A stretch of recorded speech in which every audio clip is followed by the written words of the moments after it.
baik sambil Miss Rita, karena biasanya beliau dipanggil Miss Rita karena sudah bertahun-tahun menjadi pengajar di salah satu sekolah. Saya coba kenalkan diri, nama saya Irwan Gunawan. Kami berdua beberapa tahun yang lalu kami mencoba untuk kemudian bikin satu institusi lah. Kami sebut dengan ISEI. Nah, silakan. Sudah ada ya? Ya, ternyata dia bersembunyi. Ya, oke. Jadi kegiatan hari ini kita akan mulai tadi, karena kita sudah agak lewat sedikit ya. Nanti ada pembukaan sedikit dan perkenalan dari ISEI dan ISEI, kemudian materi dari Mas Teddy Prasetya Yuliawan. Materinya agak mirip karena dua-duanya akan bicara dari buku yang sama. Jadi ada 2 buku yang nanti akan dicoba dibedah hari ini. Kemudian nanti Mas Irwan juga mewakili ISEI akan melanjutkan. Sesi akan dilanjutkan dengan sesi tanya-jawab, kemudian sharing session. Bismillah, mudah-mudahan nanti kita memang bisa selesai pada pukul 12, sehingga kita bisa melaksanakan sholat zuhur berjamaah bersama keluarga. Hari ini hari Sabtu, terima kasih sudah banyak yang meluangkan waktunya untuk bergabung bersama kami. Baik, sedikit perkenalan saja. ISEI itu didirikan pada bulan April tahun 2016. Pada saat itu saya masih bekerja di lembaga yang lain, suami saya juga masih berbeda lembaganya, terus kepikiran berdua gitu. Kalau kita terus-terusan di lembaga yang sama, pada saat itu di sekolahan, mungkin langkah gerak kami itu hanya bermanfaat di sekolah saja. Tapi kemudian kami berpikir bagaimana caranya supaya kebermanfaatannya dengan rekan-rekan bisa bergabung bersama.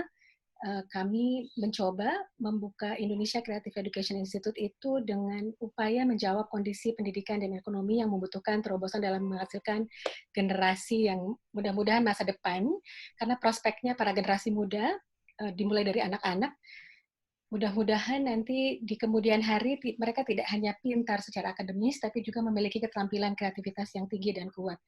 Nah, sebagai nafasnya, ISEI memahami perbedaan sebagai anugerah dan kolaborasi sebagai berkah serta amanah.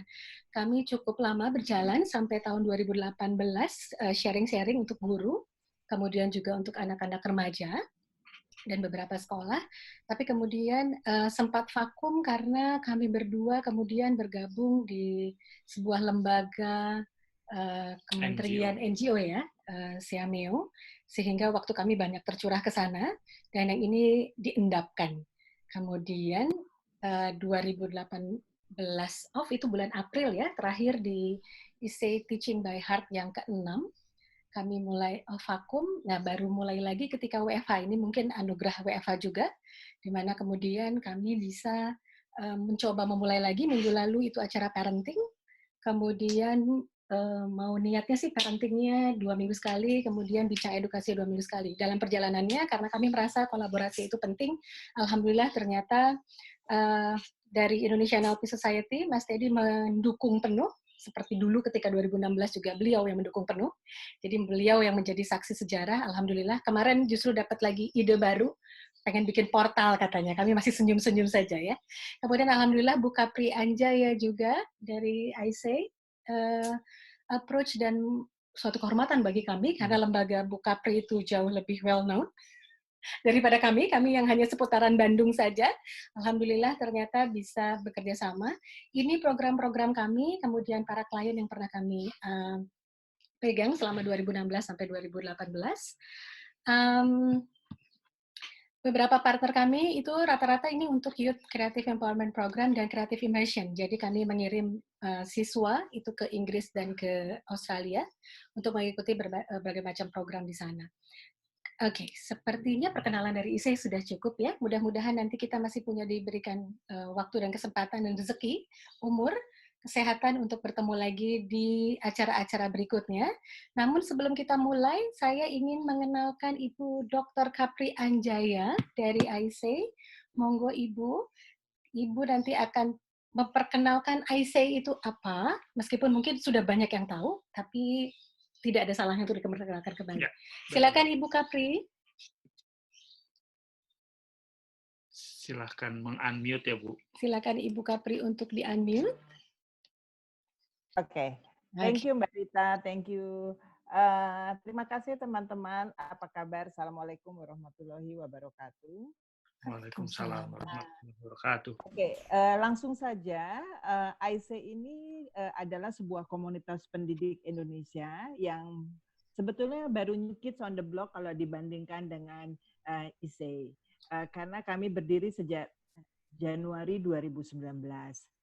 IC itu singkatan dari The Association for International Minded School Educators in Indonesia. Jadi kita memiliki misi untuk mencoba memperbaiki sistem pendidikan di Indonesia mulai dari akar permasalahannya dan juga ingin memperkenalkan sistem pendidikan asing, meningkatkan profesionalisme serta mengembangkan kompetensi pendidik. Di sini saya garis bawahi pendidik, jadi tidak hanya guru tapi orang-orang yang ingin belajar untuk menjadi seorang pendidik. Jadi ada kalau memang orang tua murid atau kalau pemerhati pendidikan, itu semuanya bisa bergabung dalam komunitas ini. Next ya, Mbak. Oke.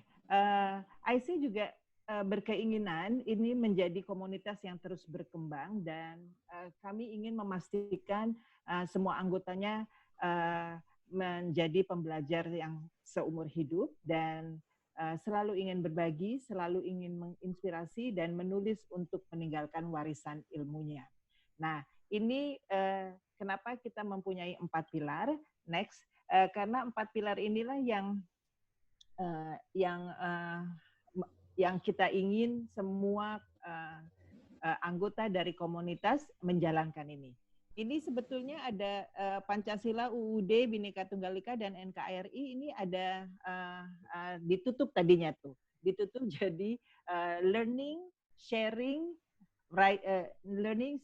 inspiring, dan writing legacy. Cuma mungkin waktu di kopinya nggak ikutan sama Mbak Rita. Oke.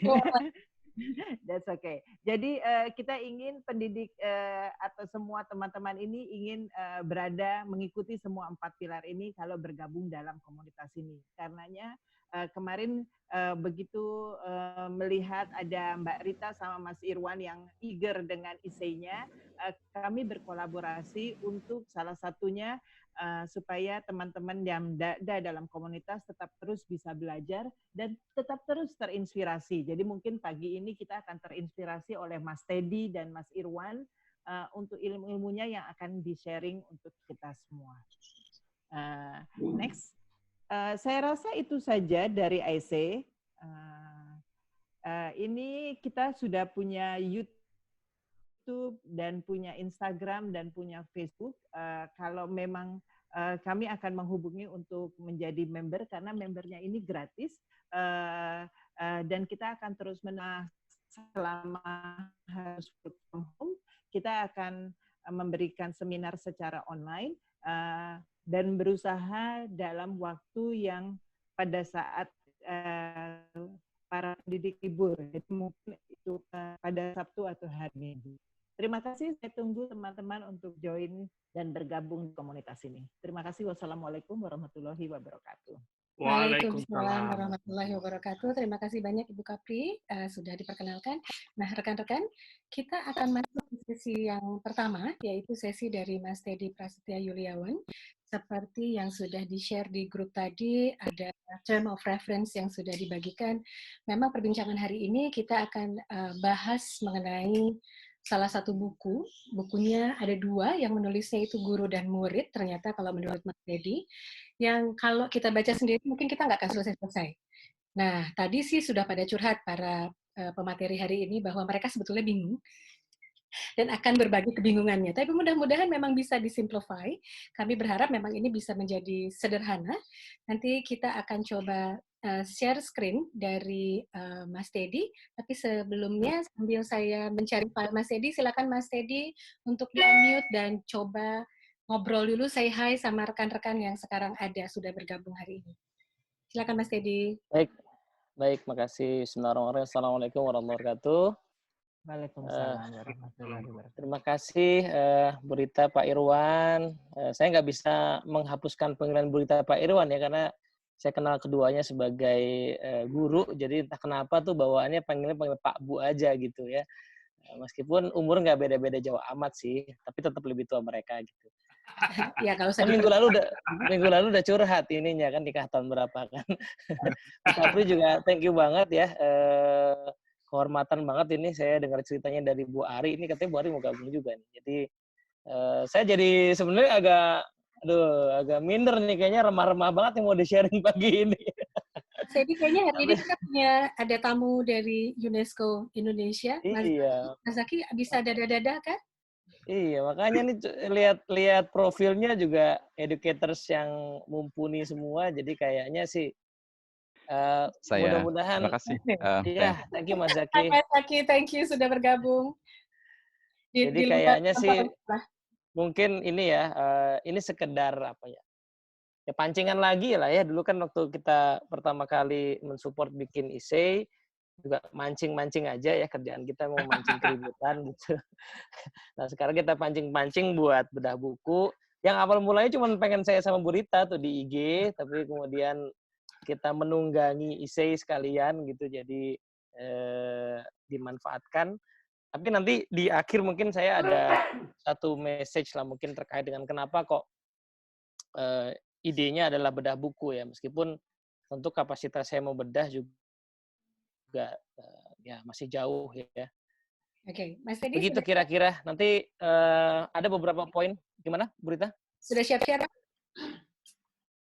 Oke, share-nya dari aku atau dari Bu Rita? Dari saya saja, Mas, sudah ada. Gojek nih yang kelihatan. Salah, email. Oke, baik. Ya, perkenalan, nama saya Teddy, saya tinggal di Jakarta, Pondok Kelapa. Background dari psikologi, tapi bukan psikolog, jadi tolong jangan curhat karena khawatir mau praktek. Saya bukan psikolog, apalagi dokter psikologi gitu ya, yang sempat agak viral tuh kemarin tuh kan. Jadi ya mohon dimaklumin nih kalau nanti bedahnya juga sekedar kapasitas otak orang S1 ya. Sehari-hari di Dunamis, organisasi yang mungkin kalau Bapak Ibu pernah baca buku judulnya Seven Habits. Seven Habits itu yang nulis Stephen Covey, Franklin Covey, lembaganya punya perwakilan di Indonesia namanya Dunamis. Nah, sebenarnya di Dunamis inilah saya awal mulanya masuk dan mengenal agak lebih dalam dunia pendidikan formal ya. Tadinya kalau mau dibilang ngaku-ngaku pendidikan ya bisa, karena saya sekian lama di HR dan beberapa tahun terakhir itu full di learning and culture. Kemudian tapi baru masuk berkenalan dengan dunia pendidikan yang formal ya ketika saya bergabung di Dunamis, tepatnya Dunamis Education gitu. Lalu ada komunitas ya sederhana belajar bareng Neuro-Linguistic Programming namanya Indonesian NLP Society. Kemudian Bu Rita, ini harus dari Bu Rita banget ya? Kliknya boleh nggak? Oh, kok mau next ya? Oke. Iya, oh iya next ya. Takutnya saya suka bolak-balik nggak jelas gitu. Oke. Ya saya hobi baca ya, meskipun nggak bisa dibilang sebagai pembaca yang mumpuni, tapi awal mulanya dari buku ini. Tapi sebenarnya sejarah ide tentang diskusi ini datang sebelumnya ya. Jadi dalam mencari jawaban atas pertanyaan itu, kemudian ketemu buku ini. Oke, baik. Nah, lanjut ya Berita ya. Boleh nggak lanjut? Klik. Nah, jadi pertanyaan pertamanya ini. Nanti kalau saya kasih link mungkin di chat atau di grup aja ya. Jadi saya di awal work from home itu masih agak kurang kerjaan, jadi sempat nulis tulisan yang saya kasih judul konsekuensi demokrasi gitu. Jadi tadi di depan kalau dengar saya kasih subjudul itu antara pendidikan sama politik. Nah, cuman mungkin kita simpen dulu definisi politik yang tanpa sadar kita adopsi, karena nanti harusnya kita akan melihat mudah-mudahan setelah sesi ini politik secara berbeda gitu. Saya juga bukan orang politik, cuman saya merasa bahwa suka nggak suka kayaknya masyarakat mesti melek politik karena ada konsekuensi yang sudah kita coba tuangkan di tulisan itu. Jadi nanti kalau mampir di teddyprasetya.com ada tulisan judulnya konsekuensi demokrasi. Nah, karena slide ini diminta sama Bu Rita bikin sebagai syarat, jadi mungkin isinya cuma tulisan-tulisan. Cuman saya jelaskan aja ide-idenya ya. Belum masuk ke situ Bu Rita, masih yang tadi ya. Jadi yang tadi itu saya mau cerita agak panjang dikit gitu.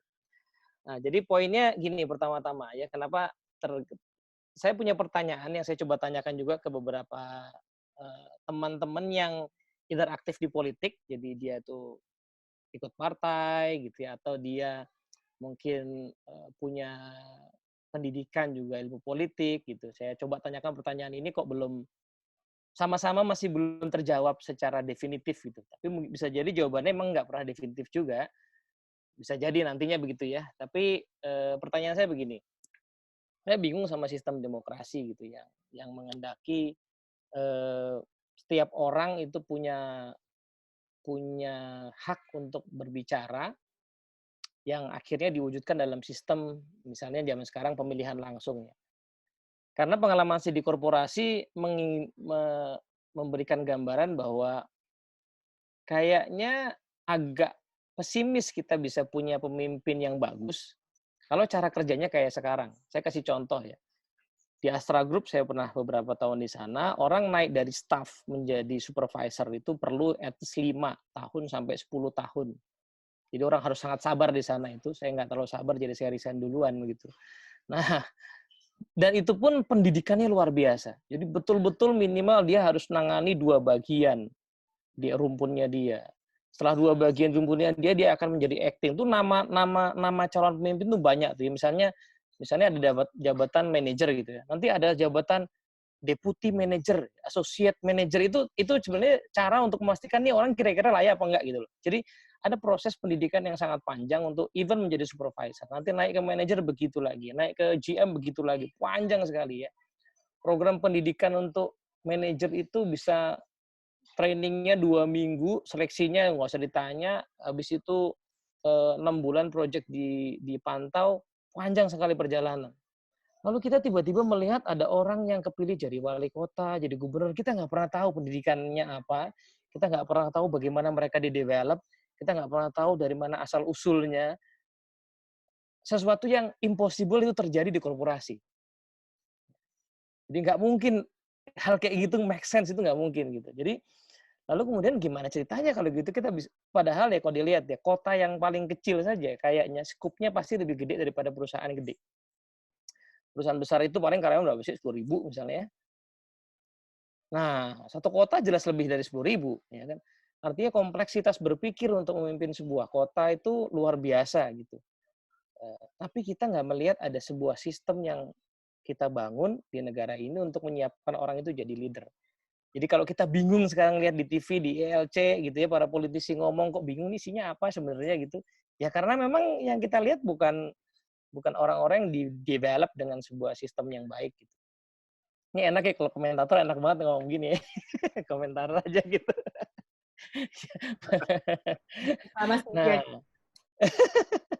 Nah, itu pertanyaan saya pertama gitu. Nah, otomatis akhirnya yang akan terpilih dalam sistem demokrasi adalah orang yang populer pasti. Jadi kita nggak suka harus begitu, sesuatu yang populer. Kebalikannya, di perusahaan yang sustain, itu nggak pernah terjadi pemilihan langsung direktur gitu misalnya.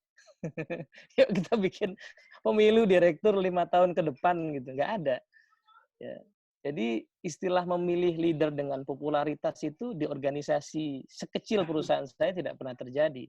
Di sekolah juga nggak pernah ada kepala sekolah pakai voting dipilihnya gitu. Tapi di negara kita itu terjadi, jadi pasti yang menang adalah yang populer. Nah, padahal tidak pernah yang populer itu berkorelasi langsung dengan kompetensi. Kita sangat jarang melihat itu ya. Nah, jadi pertanyaan ini menggelayuti pikiran saya terus gitu ya. Akhirnya orang akan fokus di popularitas, di yang namanya apa tuh? Yang namanya sebentar, saya mau ada istilah yang mau saya keluarkan tapi hilang. Bentar, saya ganti aja kalau gitu. Jadi orang akan milih yang populer karena dan konsekuensinya adalah orang akan memilih untuk menjadi populer daripada menjadi kompeten. Ya, lebih baik dia populer daripada menjadi kompeten. Maka yang akan kita lihat selalu di TV adalah orang-orang yang kepilih jadi anggota DPR, jadi anggota apapun lah ya, itu orang-orang yang suaranya keras gitu ya. Ngomongnya kenceng, kalau debat suka motong di TV gitu ya. Sesuatu yang nanti di sistem paideia ini akan kita lihat kalau kita baca Platon. Saya belum banyak baca Platon, saya baru sampai dari Republik, itu juga masih pelan-pelan bacanya. Tapi saya pikir-pikir kerennya Platon adalah di situ kita akan melihat dialog antara Sokrates dengan banyak orang yang tajam. Dialognya itu tajam banget sebenarnya. Perdebatan yang sangat tajam. Dia perdebatan yang tidak ada emosi di situ. Sementara kalau di Indonesia kita mengenal debat itu pasti pakai emosi, bukan pakai substansi. Jadi ada pendidikan sebenarnya di filsafatnya Platon itu. Nanti katakan balik ke sana. Tapi pertanyaannya ini dulu. Jadi gimana ceritanya kita bisa punya pemimpin yang bagus dengan sistem demokrasi? Di sisi lain, apakah kita mau pilih pemimpin seperti di perusahaan? Kayaknya enggak juga, karena itu akan berisiko kita balik ke zaman dulu lagi ya, orang yang dipilih hanya orang-orang itu aja, yang dekat dengan kekuasaan. Kita nggak mau itu. Kita tetap pengen demokrasi sih. Kita tetap pengen kita punya hak untuk memilih siapa yang orang kita dudukkan untuk megang sekian ribu triliun budget kita misalnya gitu. Tapi gimana caranya? Gimana caranya itu bisa terjadi?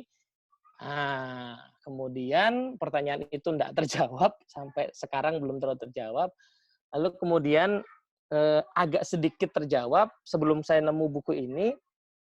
Saya nemu buku lain, tapi saya sebutkan nanti di belakang aja, karena yang nulis rada kontroversial bagi sebagian orang. Saya nggak tahu Bapak Ibu termasuk yang melihat dia kontroversial apa tidak.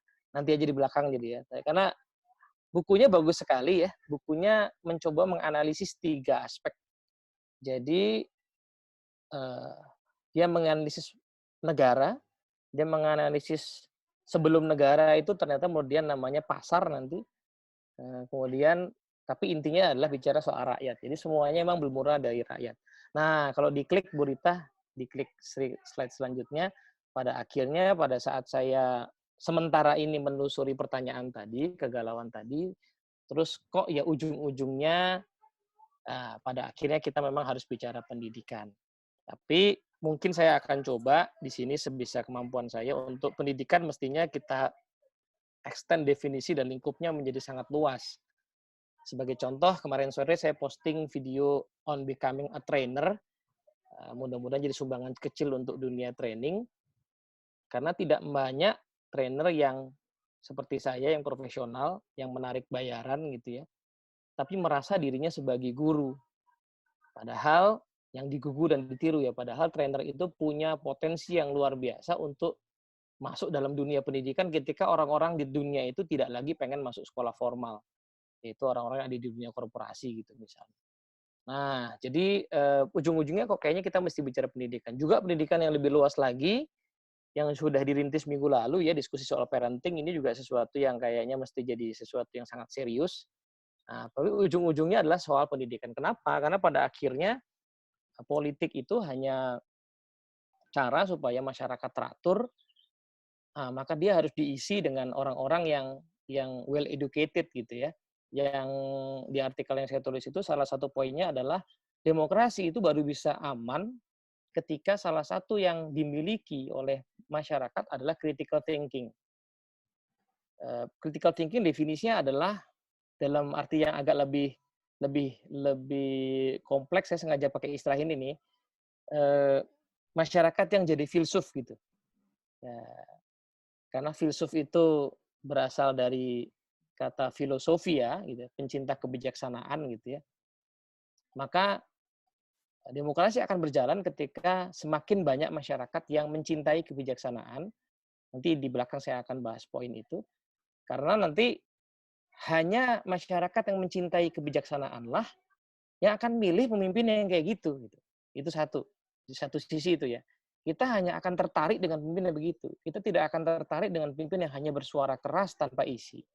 Kita tidak terkait dengan orang-orang yang cuman kelihatannya keren doang dari depan gitu. Kita nggak akan terkait dengan orang-orang yang kelihatannya merakyat tapi enggak. Artinya kita nggak akan tertipu dengan apa yang ada di media, kita akan langsung menelusur ke belakang apa yang di balik itu. Kalau dia ngaku pengusaha, kita langsung browsing dia pengusaha apa. Kalau dia ngaku dia orang LSM, kita akan browsing. Jadi ada habit itu. Jadi terjadi kalau ada habit itu di masyarakat, critical thinking.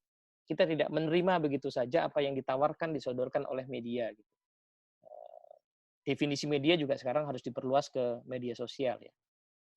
Nah, jadi nanti kita akan sampai ke sana. Nah, tadi pada saat saya menyinggung soal negara, pasar, dan rakyat itu, buku itu menarik membahas bahwa ternyata awal mulanya itu hanya ada rakyat ya. Dulu sekali ya hanya ada masyarakat, dan masyarakat membentuk pasar duluan. Jadi masyarakat kan barter tuh, hidup sesama, tuker-tukeran barang gitu. Nah, ketika kehidupan pertukaran makin kompleks, perlu ada yang mengatur, maka kemudian berevolusi menjadi sistem sebuah negara. Yuk kita bikin aturan-aturan lah. Jadi sebenarnya negara itu belakangan terjadinya. Ya, orang tidak berkumpul lalu bikin negara gitu. Orang berkumpul kemudian saling tuker-tukeran sumber daya, kemudian baru rasa-rasanya perlu diatur gitu, supaya kehidupannya adil.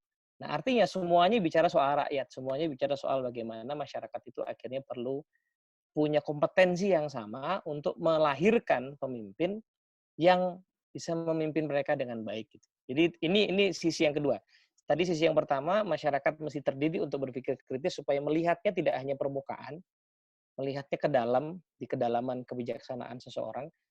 Yang kedua, tadi ya, masyarakat harus sangat terdidik sehingga bisa melahirkan kandidat-kandidat yang baik. Gitu. Jadi kalau di dalam ilmu keorganisasian, saya suka dengan framework namanya leadership pipeline ya. Leadership pipeline itu bahwa kepemimpinan di level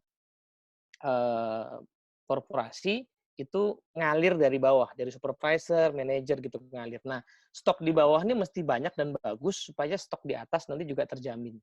Kita nggak akan bisa punya CEO yang bagus kalau di bawah itu stok kita nggak bagus. Makanya kalau kita lihat organisasi yang sustain kayak Astra Group misalnya, itu penggantinya CEO yang ada sekarang tuh ngantri aja, tinggal urut kacang, karena kualitasnya udah terbangun semua, teruji di banyak bidang. Nah, karena di bawahnya itu dididik dengan baik.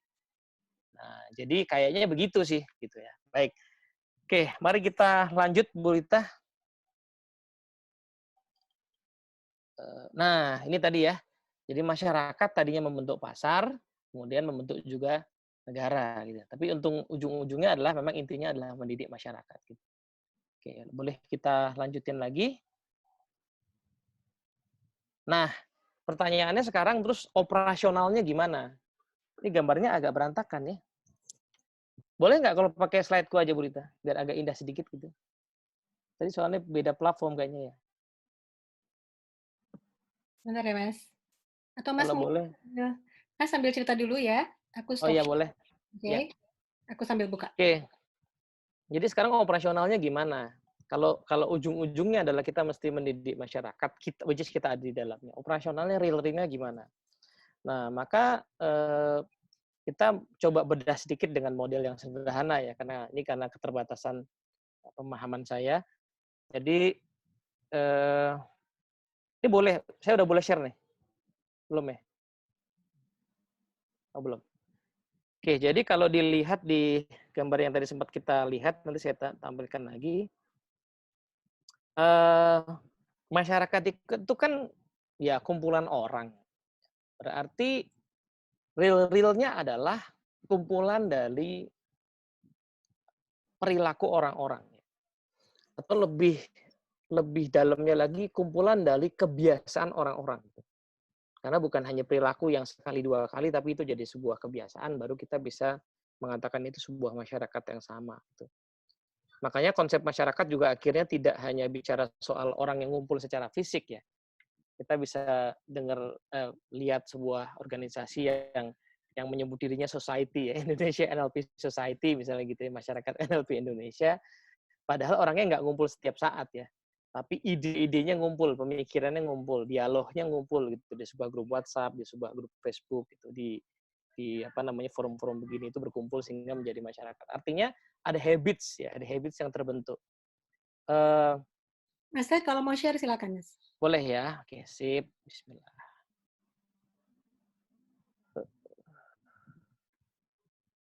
Salah, mana ya? Bentar nih saya tutup dulu. Nah ini dia. Ya, baik. Ini soalnya beda platform, jadi mungkin tadi pas ke kopi agak berubah. Nah, jadi real-realnya kan membentuk habits. Habits juga habits itu secara kolektif menjadi budaya gitu. Jadi kalau kita ini yang sejauh yang saya bisa pahami ya, kalau pada saat saya mendampingi organisasi yang mengubah budaya, saya sering tanya budaya itu real-realnya apa sih sebenarnya? Ya, budaya itu real-realnya sepertinya adalah habits. Jadi kalau habits dikumpulin jadi sebuah budaya ya. Habits setiap orang dikumpulkan jadi sebuah budaya. Kita tidak mengatakan budaya Jawa misalnya itu sebagai budaya kalau orang yang berkumpul itu tidak melakukan perilaku sebagai sebuah kebiasaan orang yang disebut sebagai orang Jawa tadi gitu. Tapi kalau dia konsisten ya dan bahkan dijalani secara tanpa sadar maka baru kita sebut sebagai budaya. Artinya budaya itu collective habits gitu. Nah, pertanyaannya kemudian datangnya dari mana ya kebiasaan itu? Ya kalau dibedah lebih lanjut tentunya datang dari perilaku ya, pembiasaan, pembentukan perilaku. Tapi kalau disingkat aja sementara diringkas, maka realnya adalah sebenarnya bermula dari apa yang diisi ke dalam pikiran di masyarakat. Nah, disinilah kemudian saya agak tercengang waktu pertama kali baca buku yang ini, yang merah ini. Judulnya sama-sama Paideia sebenarnya. Paideia itu nama istilah Yunani untuk pendidikan. Yang nulis Romo Setio, ini pakar banget. Jadi mohon maaf nih Romo Setio kalau sambil lihat ya. Jadi saya bahasnya tidak terlalu ahli karena keterbatasan pemahaman. Tapi justru forum ini diadakan sebenarnya idenya supaya kita terbiasa untuk selalu menggunakan referensi. Saya tidak menutupi bahwa saya mengambil referensi dari sini. Nah, Romo Setio di bukunya itu membahas, nanti akan dilanjutkan dengan tadi ya, Mas Pak Haryanto Cahyadi, buku yang satunya lagi. Jadi, ntar saya coba. Nah, real-realnya kalau kita bentuk masyarakat, maka masyarakat itu dibentuk lewat tadi ya, pikiran kan, pikiran yang dimasukkan dalam pikiran masyarakat. Nah, agak seru waktu kita baca buku yang kedua, yang hijau ini. Nah, angle-nya Pak Haryanto Cahyadi agak sedikit berbeda karena beliau mengatakan bahwa sebenarnya paideia atau pendidikan itu sudah terjadi sebelum zaman Platon. Jadi filsafat itu kalau sedikit yang saya pahami, sekali lagi ya saya juga bukan pakar, jadi hanya orang yang baru mulai belajar. Jadi kalau yang saya pahami dari sejarah filsafat itu nanti ada filsafat selalu dianggap dimulai dari Yunani, bukan berarti sebelumnya tidak ada, tapi at least itu dokumen terlama yang bisa kita temukan secara tertulis gitu. Jadi di zaman Yunani klasik, Yunaninya jangan dibayangkan Yunani sekarang ya. Jadi lokasinya Platon itu Athena itu ada di mungkin lebih tepatnya dekat Turki sekarang gitu. Jadi wilayahnya nggak kayak yang sekarang. Nah, jadi waktu itu zaman Platon. Nah, Platon itu kan isi bukunya soal gurunya sebenarnya namanya Pak Sokrates itu kan. Nah, Pak Sokrates itu dianggap sebagai filsuf yang luar biasa, tapi dia nggak mengalirkan karya karena kita hanya mengenal Sokrates lewat Platon saja muridnya, yang nulis banyak sekali. Lalu ada filsuf sebelum masa Sokrates yang kemudian disebut sebagai filsuf prasokratik ya, misalnya Anaximenes, Anaximandros gitu.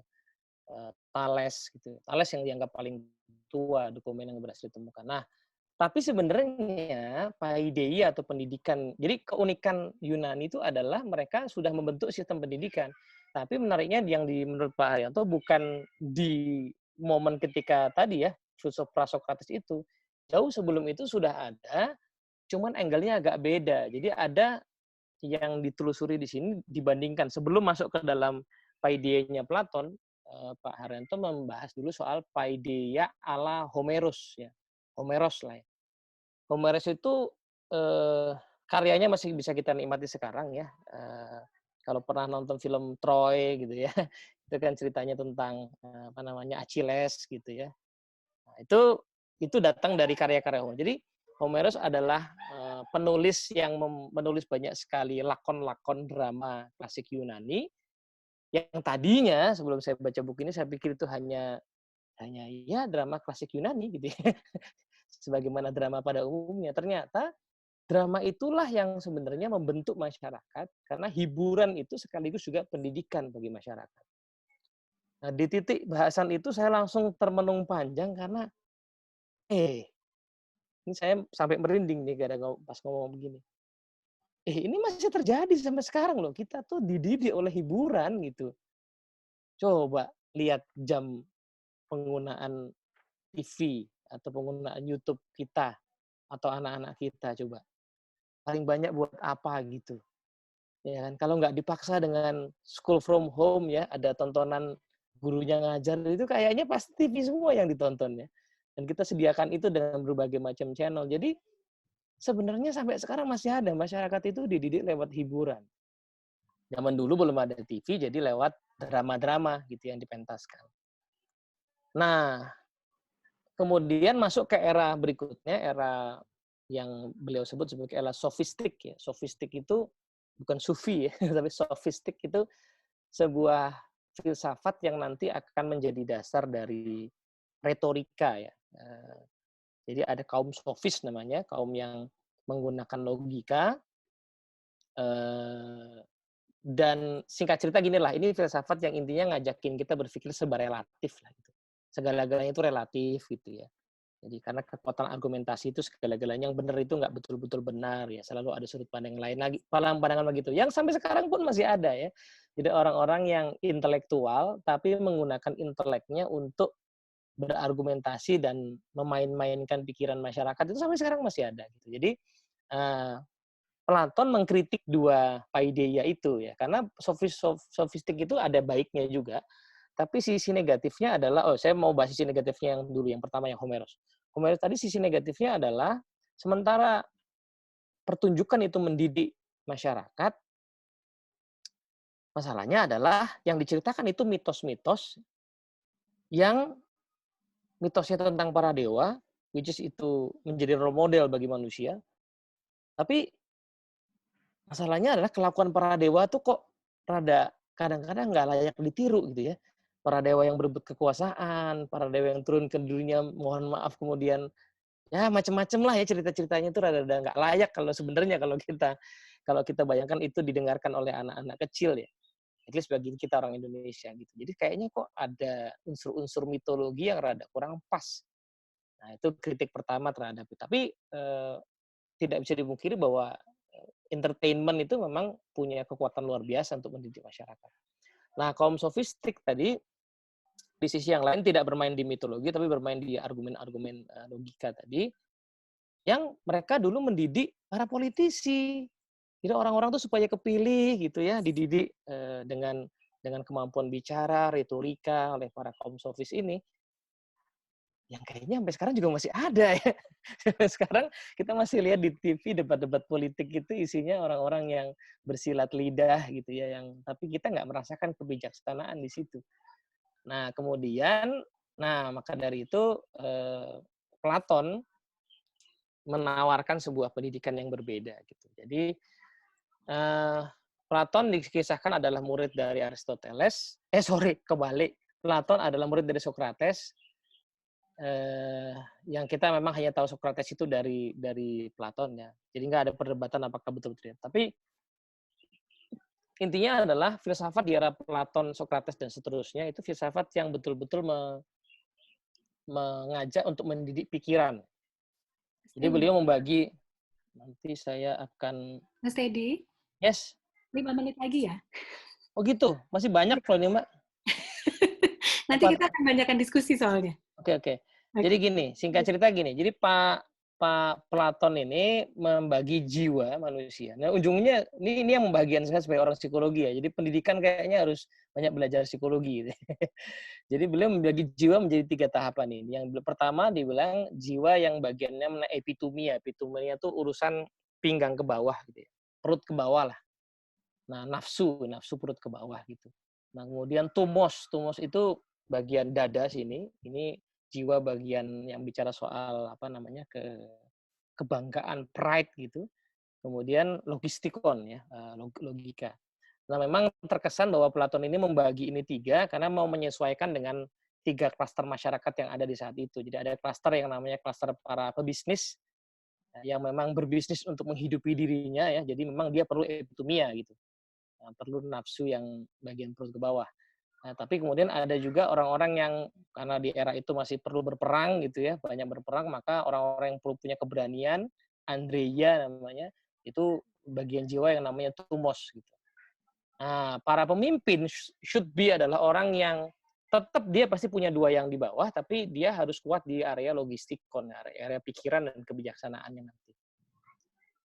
Nah, menariknya Homeros itu banyak bermain di tadi ya area epitomia, jadi kisah-kisah persaingan antara para dewa gitu tuh kayaknya kok ya mirip dengan persaingan antara para politisi dan pebisnis gitu ya. Jadi ini kisah-kisah yang sangat mirip. Nah, saya sedikit kasih background bagi yang belum tahu, tapi kayaknya jangan-jangan sudah banyak yang tahu. Jadi Platon muridnya Sokrates, yang Sokrates itu karena dia mendidik masyarakat untuk menggunakan logikanya, lepas dari mitologi-mitologi, dia akhirnya difitnah dan dipaksa untuk membunuh dirinya, minum racun gitu ya, dihukum oleh masyarakatnya. Itu menghadirkan kegalauan besar kepada diri Platon. Dia sangat sayang pada gurunya. Di sini saya sangat kagum juga. Ada murid yang saking kagum sama gurunya sampai bikin buku yang isinya gurunya semua gitu. Jadi kalau kita baca hampir seluruh buku Platon kecuali satu buku itu semuanya katanya isinya adalah dialog antara Sokrates dengan orang-orang lain. Jadi dia mendedikasikan hidupnya untuk menulis tentang gurunya. Ya, memang ada kecurigaan apakah itu betul-betul kalimat gurunya apa dia memang hanya ingin mengenang gurunya aja. Nah, si Platon ketika bicara soal seluruh filsafatnya sebenarnya bicara soal negara. Sebuah negara yang memungkinkan orang baik seperti Sokrates bisa hidup. Tidak dianiaya, tidak difitnah, tidak justru orang seperti yang berjasa seperti Sokrates. Jadi itu idenya dia. Nah, disitulah kemudian dia mulai bicara soal ini nih. Nah, tadi ya, paideia Homeric tadi punyanya si Homeros, kemudian sofistik ya kaum sofis tadi yang bersilat lidah tadi, singkat cerita begitu aja sementara. Nah, paideia Platonik ini agak bedanya adalah karena mendasarkan diri pada keutamaan, ya, arete. Jadi pendidikan yang fokusnya bagaimana melahirkan orang-orang yang punya keutamaan, gitu, yang fokusnya pada keutamaan. Kalau masyarakat fokus pada keutamaan, maka dia akan melihat pemimpin juga based on keutamaan. Ya. Nah, keutamaan itu apa saja? Sementara sih yang berhasil ditemukan, Platon banyak mengulang-ulang tema-tema ini ya. Keutamaan kebijaksanaan gitu ya. Keutamaan keberanian, keutamaan keugarean, ini istilah yang rada jarang dipakai ya. Ada di KBBI, ini dipakai oleh para Romo Setio dan teman-teman di para filsuf Indonesia untuk menerjemahkan yang disebut sebagai bentar, saya kok confuse antara dua istilah. Ada istilah sophrosune sama ataraxia, saya lupa yang mana gitu ya. Tapi keugarean itu gini, kondisi ketika itu tuh calm, tenang, nggak gerasa gerusu. Nah, itu keugarian gitu ya, calm, tenang gitu. Dan keutamaan keadilan. Jadi ini yang ingin diusung oleh Platon gitu ya. Masyarakat yang senang dengan yang begini nanti akan senang dengan pemimpin yang juga punya mimpi yang sama untuk membangun yang kayak gini gitu. Nah, itu sehingga kemudian beliau mendesain ya. Nanti ini bagiannya Pak Irwan kayaknya akan lebih dalam. Nah, tahapan-tahapan orang akhirnya jadi pemimpin sebuah negara itu memang perlu tahapan gitu. Jadi Platon mengimpikan bahwa seorang pemimpin negara itu haruslah seorang filsuf katanya. Jadi ini kalau harusnya dari dulu orang filsafat happy banget ya gitu ya. Jadi filsuf dalam artian orang yang memang berpikirnya matang. Nah, untuk mencapai ke sana, jadi menurut Platon itu orang yang kalau pakai kronologi umurnya ya, itu mature di usia 50 tahunan. Pendidikannya selesai di masa itu ya. Nah, tapi itu dimulai dari bawah, dari pendidikan usia dini ya, sensibilitas prarasional. Kenapa beliau mengatakan ini? Karena nanti dia katakan anak kecil itu logikanya belum terlalu jalan, tapi itu momen yang tepat untuk menanamkan hal-hal yang sebenarnya kayak gini nih, ya, yang indah, yang bagus, yang bijak. Itu kan apa ya? Tidak betul-betul bisa dilogikakan, tetapi itu sebenarnya bisa ditanamkan di pendidikan usia dini ya, keindahan. Makanya Platon juga menggemari ya musik sebagai pendidikan. Jadi makanya saya tanya Mas Dean ya, temannya Bu Rita. Guru musik itu penting gitu ya, karena musik itu sangat punya kekuatan membentuk ya keugaharian, ya, ketenangan. Kemudian, nah nanti pradewasa yang remaja-remaja, usia dewasa muda itu mulai bergeser ke pendidikan gimnastik nih. Tadi Pak Tantan ya, nanti ya coba jadi happy nih Pak Tantan nih kayaknya ya. Nah, menarik buat dicermati bahwa filsafat sini saya baca tulisan, saya kutip aja, kutipan dari Pak Nigel Warburton, filsuf dari Inggris, masih ada sekarang. Beliau katakan iya ya, filsafat Barat itu dulu di zaman Yunani itu tidak pernah memisahkan pendidikan pikiran dan pendidikan fisik. Jadi gimnasium tempat Sokrates ngajar, akademia tempatnya Platon ngajar itu pembelajarannya terintegrasi antara ngajak berpikir dengan olah tubuh, karena nantinya kan si pemimpin ini akan memimpin perang gitu kan, akan memimpin negaranya untuk punya keberanian, sehingga unsur gimnastik jadi penting untuk dilatih. Nah, baru kemudian belajar lebih lanjut adalah ilmu-ilmu abstrak seperti matematika gitu. Itu juga diajarkan di tahap itu. Ini tentu pandangannya Platon ya, yang dicoba diekstrak. Nah, baru terakhir pendidikan soal dialektika, diskusi, ya, berdebat. Nah, artinya disinilah nanti kemudian orang bisa tampil di TV dengan elegan. Saya tuh waktu itu nonton debat antara Obama sama, terlepas dari orang suka apa tidak sama Obama, tapi debatnya itu keren. Obama sama satu lagi lupa saingannya di periode kedua kalau nggak salah. Jadi debat antara Obama sama gubernur mana itu saingannya. Itu tajam sekali, main datanya tajam banget. Cuman elegan sekali. Jadi ketika dia diadu datanya, dia balas dengan data lain, tapi dengan kata-kata yang sangat elegan gitu. Nah, itu yang kita akan lihat di dialog-dialognya Platon, di buku-bukunya Platon ya. Sokrates itu mengorek-ngorek pikiran orang yang diajak berdebat sampai akhirnya orangnya kebingungan sendiri dengan yang dia yakini, tapi dengan cara yang sangat elegan, dengan pertanyaan-pertanyaan yang sangat reflektif gitu. Nah, itu sebenarnya akan membuat kemudian masyarakat terbiasa berdialog ya, karena bedanya kita, ini penutup saya, bedanya kita dengan mungkin masyarakat yang dipimpin oleh para nabi adalah, ya anggaplah para nabi itu orang-orang yang dibimbing wahyu gitu, sehingga mungkin kita bisa percaya dengan satu otoritas orang. Tapi di masyarakat orang awam kayak kita ini, kita mesti adu pikiran, karena tidak mungkin pikiran saya paling bagus, tidak mungkin pikiranmu paling bagus. So kebiasaan harus terjadi adu pikiran sampai ketemu satu pikiran yang bisa kita eksekusi bersama gitu. Nah, tapi adu pikiran kan harus punya pikiran untuk diadu ya, punya kemampuan untuk mengadu dan punya pikiran untuk diadu. Nah, ini yang nanti mungkin sedikit sepotong jawaban soal konsekuensi demokrasi tadi. Kalau masyarakat kita terbiasa adu pikiran, menyenangi kebijaksanaan, keberanian, keugaharian, keadilan ini, dan mungkin unsur-unsur yang lain juga ya, bisa jadi kita akan sangat tertarik ya. Jadi tokoh-tokoh politik yang hanya bicara soal sesuatu yang sensasional nggak akan menarik kita gitu. Tokoh-tokoh politik yang nggak ada isinya nggak akan menarik kita. Seindah apapun dia tampaknya, ya. Sekeren apapun dia tampaknya nggak akan menarik kita. Karena kita akan langsung browsing dia ini siapa. Kita akan langsung cari tahu dia ini siapa. Kita akan langsung cari tahu track record-nya seperti apa gitu ya. Karena yang kita cari adalah sesuatu yang mendalam. Gitu kira-kira, Bu Rita. Oke, Mas Teddy, terima kasih. Boleh di stop share-nya, Mas? Yes, saya hentikan. Ya, Tepuk tangan. Tepuk tangan dulu. Tepuk tangan dulu. Sebetulnya ada reaction ya, rekan-rekan pembelajar. Di Zoom ini ada reaction. Kalau yang suka boleh kasih jempol atau tepuk tangan di bagian bawah. Offline kita udah tepuk tangan. Yes. Oke, setelah ini kita akan masuk sesi berikutnya. Memang bahasan ini kan memang panjang. Kalau tadi, baru sekarang ini loh saya kata Mas Teddy masih panjang gitu. Jarang-jarang begitu soal sama Mas Teddy. Oke, kita akan lanjut dulu supaya nanti sesi sharingnya bisa lebih banyak. Oke, Pak Fatan raise hand, mudah-mudahan artinya tepuk tangannya, maksudnya mudah-mudahan. Kalau misalnya nanti ada pertanyaan, kita akan buka sesi setelah nanti Mas Irwan berbagi. Saya akan coba share dulu. Pak Irwan, sebelum saya cari slide-nya, silakan kalau ada yang mau ceritakan. Maaf ya, kami berbagi screen. Oke. Ya, sebetulnya ini saya mohon izin dulu sama Bu Kapri, sama Mas Teddy, sama Kang Zaki, sama Pak Narto, sama teman-teman semua yang ada di sini, saya yakin ilmu yang teman-teman miliki itu jauh lebih banyak daripada yang saya tahu saat ini. Saya cuma berani aja, maksudnya ketika kemudian ISEI kemarin nggak ada vakum 2 tahun, kemudian ada WFH, kemudian apa yang bisa saya lakukan, dan saya terpikir untuk melakukan beberapa hal, makanya yang saya punya hanya keberanian saja, padahal mungkin saya tidak punya apa-apa. Jadi buku ini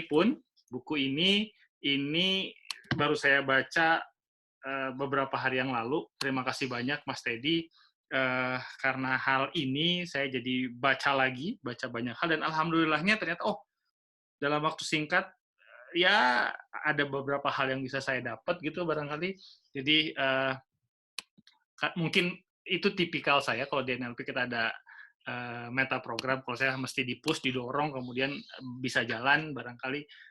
Jadi saya baca dan kemudian saya lihat apa yang menjadi poin dari buku ini. Sudah share screen ya? Oke. Jadi kalau saya mungkin, kalau tadi Mas Teddy lebih banyak bercerita mengenai latar belakang, kemudian siapa itu Plato, Aristoteles, Socrates, kemudian bagaimana itu kemudian terjadi pada masa itu. Nah, di ujungnya nanti di sini, saya ingin coba kita merefleksikan apakah yang kita lakukan sebagai pendidik, karena saya yakin sebagian besar yang ada di kegiatan hari ini adalah para pendidik. Setidaknya mendidik anak-anaknya. Walaupun bukan guru, walaupun bukan trainer, tapi setidaknya kita semua mendidik anak-anak kita. Yang jadi persoalan adalah, ternyata slide pertama, perkenalan. Saya perkenalkan diri dulu deh kalau begitu. Barangkali ada yang belum kenal, saya perkenalkan diri. Ini saya, di sebelah saya adalah istri saya, dan kita sama-sama membangun ISEI dari 2016, tapi di luar itu saya juga masih ada di satu sekolah, kemudian juga sebagai Kepala Divisi Advokasi dan Kerjasama di Seameo Cecep, dan juga tentunya muridnya Mas Teddy di Indonesia NLP Society. Barangkali itu. Ya, oke, kita masuk ke apa yang jadi bahasan kita pada hari ini mengenai PAIDEA dan pedagogi, yang tadi saya sampaikan bahwa saya yakin semua Bapak dan Ibu di sini adalah pendidik, at least mendidik anak-anak, walaupun dalam sisi kecilnya, dan ini yang lebih menarik sebetulnya ketika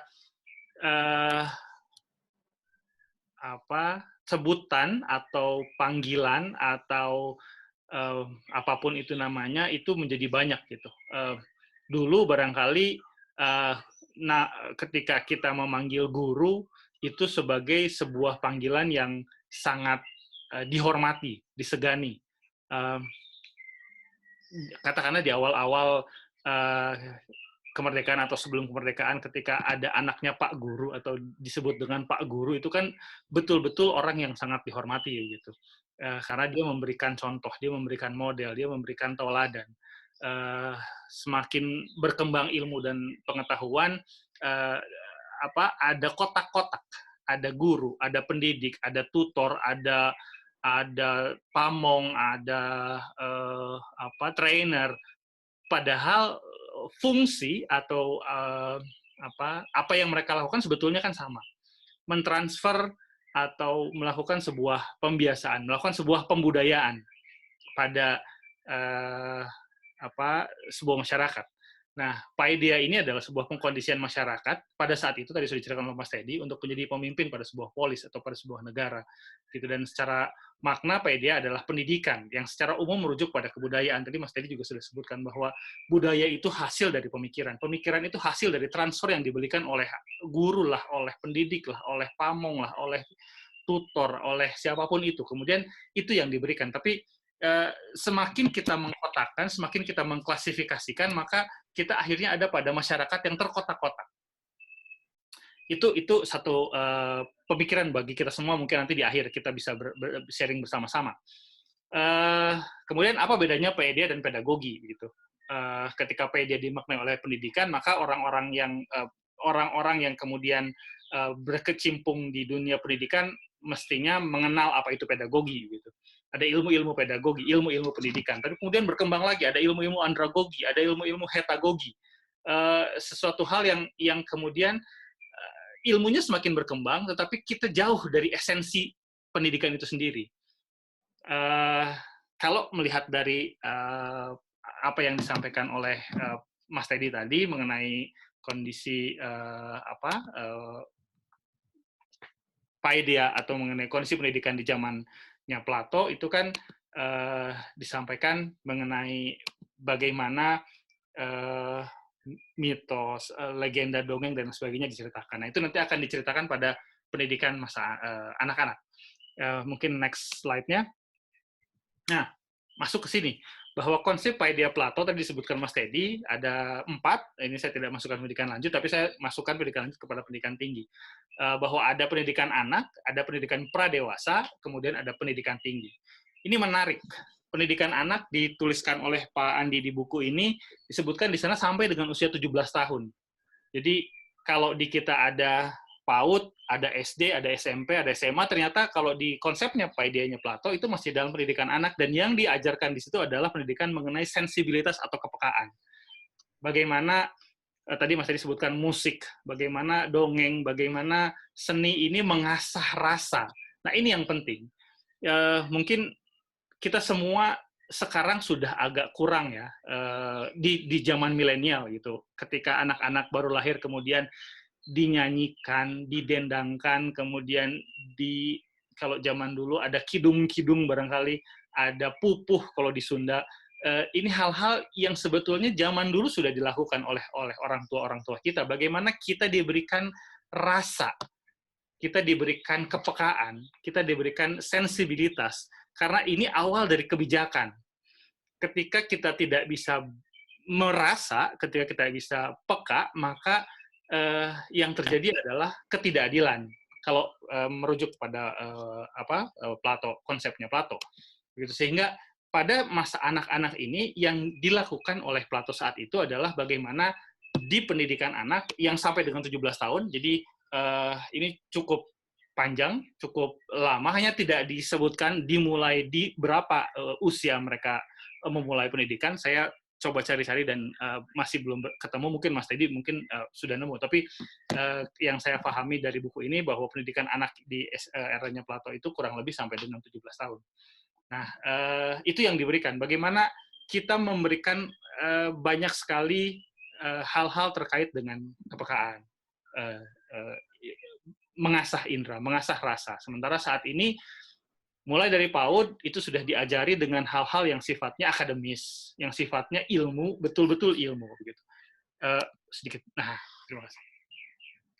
Lanjut, setelah pendidikan anak adalah pendidikan pradewasa, bahwa di sini ditekankan mengenai kemampuan gimnastik. Tadi sudah disebutkan oleh Mas Teddy, dibentuklah raga, dibentuklah bahwa karena orang-orang pada saat itu memang disiapkan untuk mereka berkemampuan berperang begitu. Jadi kemampuan raganya itu disiapkan di sini. Jadi kalau tadi pendidikan anak itu mengasah kejiwaan, mengasah rasa dan lain sebagainya itu di pendidikan anak, di pendidikan pradewasa mereka disiapkan betul-betul menjadi orang-orang yang siap sedia untuk negaranya untuk berperang pada satu masa. Kalau mungkin zaman saat ini di kita sudah tidak ada, tapi di beberapa negara masih ada wajib militer, mungkin ini wajib militernya mereka, gitu, barangkali seperti itu. Dari situ masuk kepada pendidikan tinggi, bahwa di sini mulai belajar matematika, mulai percabangan ilmu, tetapi ujung dari ini adalah bagaimana menggunakan logika, dan ilmu yang tertingginya adalah dialektika. Dialektika itu terjadi ketika ada dialog, bukan kemudian monolog begitu. Nah, yang terjadi saat ini kebanyakan monolog. Jadi orang hanya mau didengarkan tanpa mau mendengarkan. Ini yang kemudian perlu kita juga highlight pada pendidikan-pendidikan kita.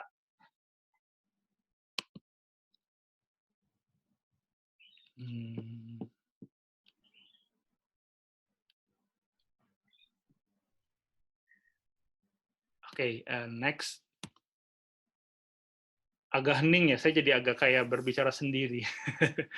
Oke, nah tadi kalau Mas Teddy memulai dari demokrasi yang ada, nah maka saya coba balik bahwa tantangan yang saat dihadapi saat ini sesuai dengan yang dituliskan oleh Pak Andi di buku ini ada dua, yaitu budaya teknologi dan budaya demokrasi. Bahwa teknologi kita berlari dengan sangat cepat, betul. Kita sekarang jadi masyarakat global, negara tanpa batas, bahwa semua berjalan dengan kecepatan yang tinggi, walaupun sekarang agak dilambatkan sedikit karena ada wabah pandemik ini, tapi salah satu bentuk contoh teknologi yang real nyata adalah dengan saat ini kita bisa melakukan webinar online dan kemudian kita bisa terhubung, saling terkoneksi satu sama lain, padahal saya ada di Bandung, masih ada di Jakarta, Bukapri di Jakarta, ada yang di Makassar, ada yang di Ternate, ada yang di banyak tempat, dan kemudian kita terhubung melalui teknologi ini. Itu sisi positifnya. Tetapi ada sisi-sisi yang kemudian kita mendewakan teknologi, di mana akhirnya semua dikuantifikasi, semua menjadi dipercepat untuk sebuah jargon yang mengatakan bahwa kita perlu, bangsa ini perlu untuk mengejar ketertinggalan di bidang teknologi. Sehingga semua yang dilakukan pada sisi pendidikan itu mempersiapkan anak-anak kita untuk menjadi masyarakat pekerja, tapi tidak kembali pada akar pendidikannya itu lagi. Nah, kurang lebih itu.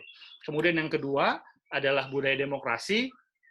Tadi sudah banyak Mas Teddy menyinggung di sini, sehingga saya tidak terlalu banyak menyinggung ini, bahwa iya betul demokrasi kita oke lah sudah lebih maju daripada Orde Lama, Orde Baru, sekarang kita ada di Orde Reformasi, kemudian demokrasi kita jauh lebih baik, tapi ternyata apa yang dipertontonkan oleh para politisi yang ada saat ini juga tidak jauh dari yang dilakukan dari beberapa orde-orde sebelumnya. Karena ya kalau Pak Andi bilang bahwa rezimnya itu epitomnya atau masih berdasarkan nafsu gitu, bukan berdasarkan kebijakan atau kebijaksanaan.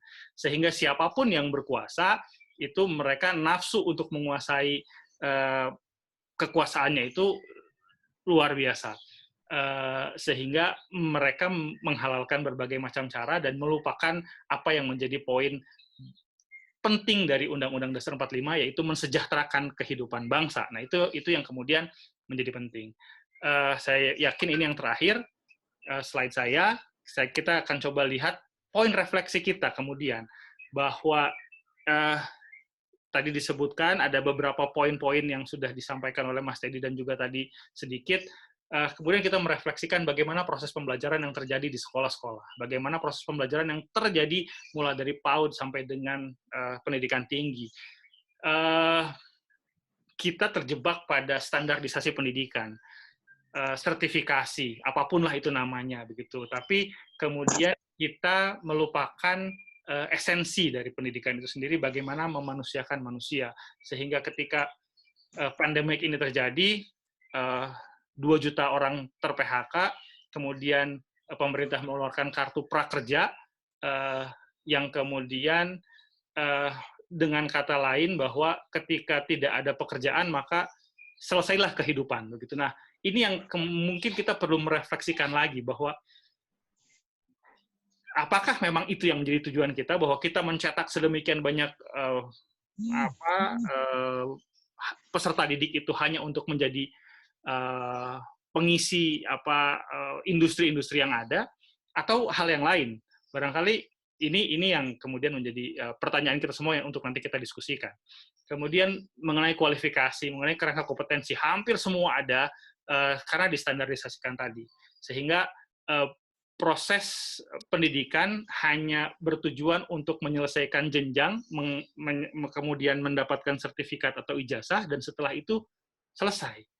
What next setelah itu? Padahal kita ini kalau menurut Plato atau Mas Teddy tadi sebutkan, belajar itu ya sepanjang hayat gitu. Belajar long life learning seperti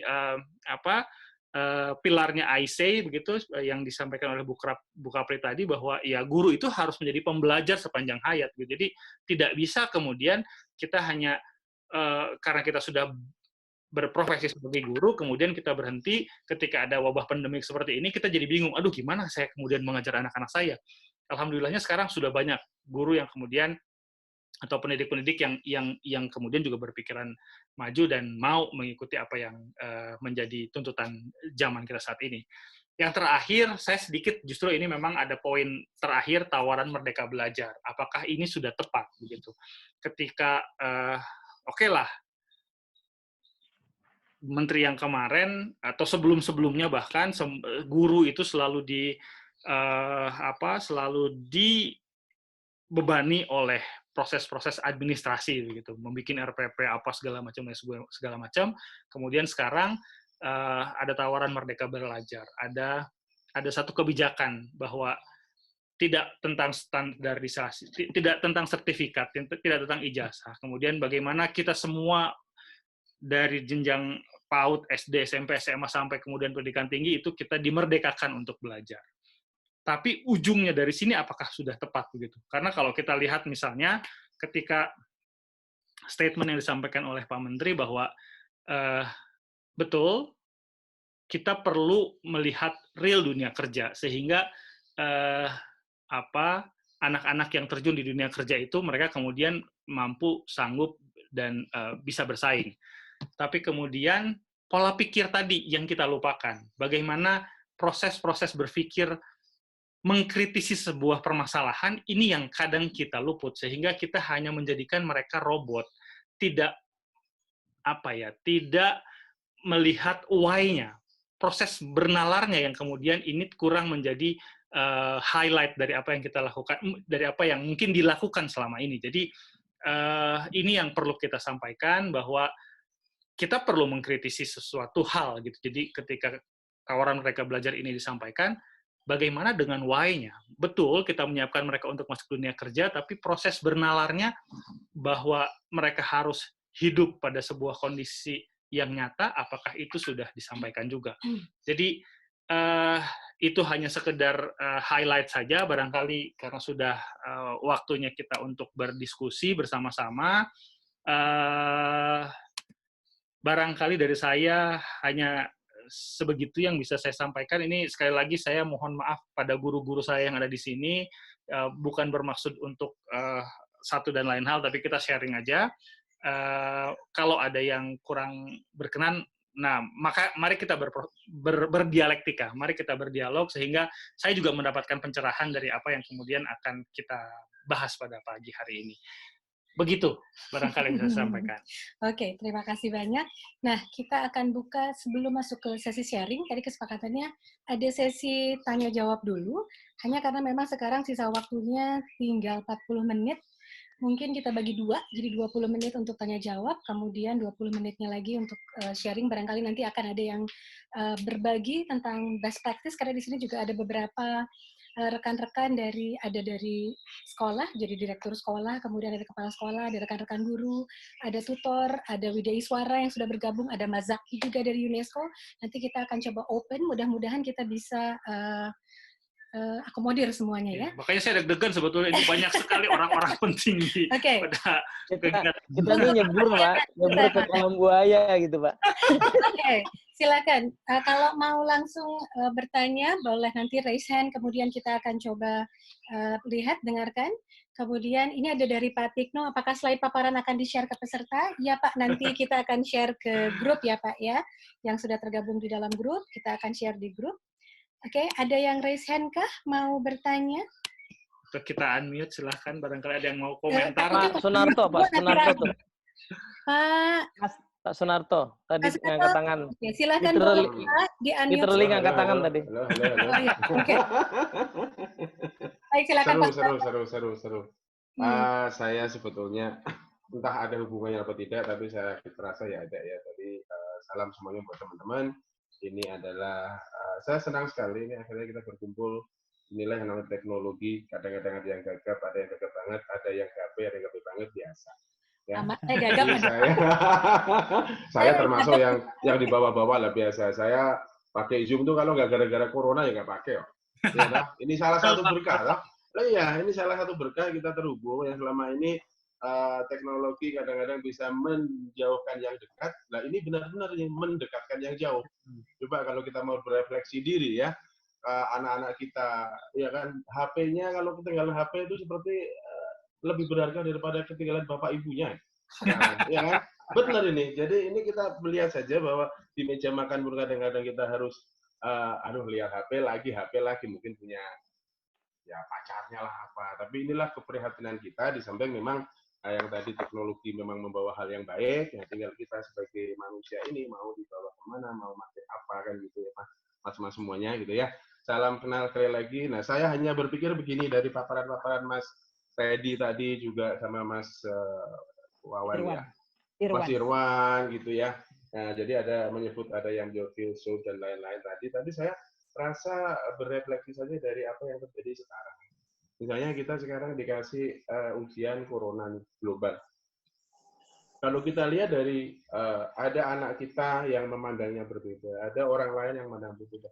Menyikapi corona dan dampak coronanya pun masing-masing ini berbeda. Ada yang anteng, ya kan? Ada yang, aduh bagaimana aku kehilangan pekerjaan, bagaimana saya makan, bagaimana dan lain-lain. Nah, ini kan tidak terlepas dari background atau bekal dari masing-masing, terutama bekal dari diri di dalam kita. Ya, yang saya tanyakan sebetulnya adalah kalau tadi di usia dini pendidikan fokus pada rasa, kemudian ada gerak dan lain-lain dan sebagainya. Nah, ini isunya memang kalau kita berbicara pendidikan agama itu mungkin agak sensi ya, karena negara kadang-kadang dibombardir ngapain ngurusin agama gitu dan lain-lain. Padahal kalau nggak diurus gimana, ya kan? Nah, terlepas dari itu, di manakah kira-kira? Karena saya punya punya keyakinan bahwa kalau pendidikan agamanya baik, filosofinya baik, dasarnya baik, terutama kekuatan mentalnya baik, itu kok menjadi orang yang tangguh dari di segala apa aja deh. Mau dicoba banget, berat banget itu kayaknya kok slow aja lah. Anteng, slow bro. Ya, bisa berkata begitu. Jadi kira-kira pendidikan agama itu ditempatkan di mana yang paling pas? Ya kan?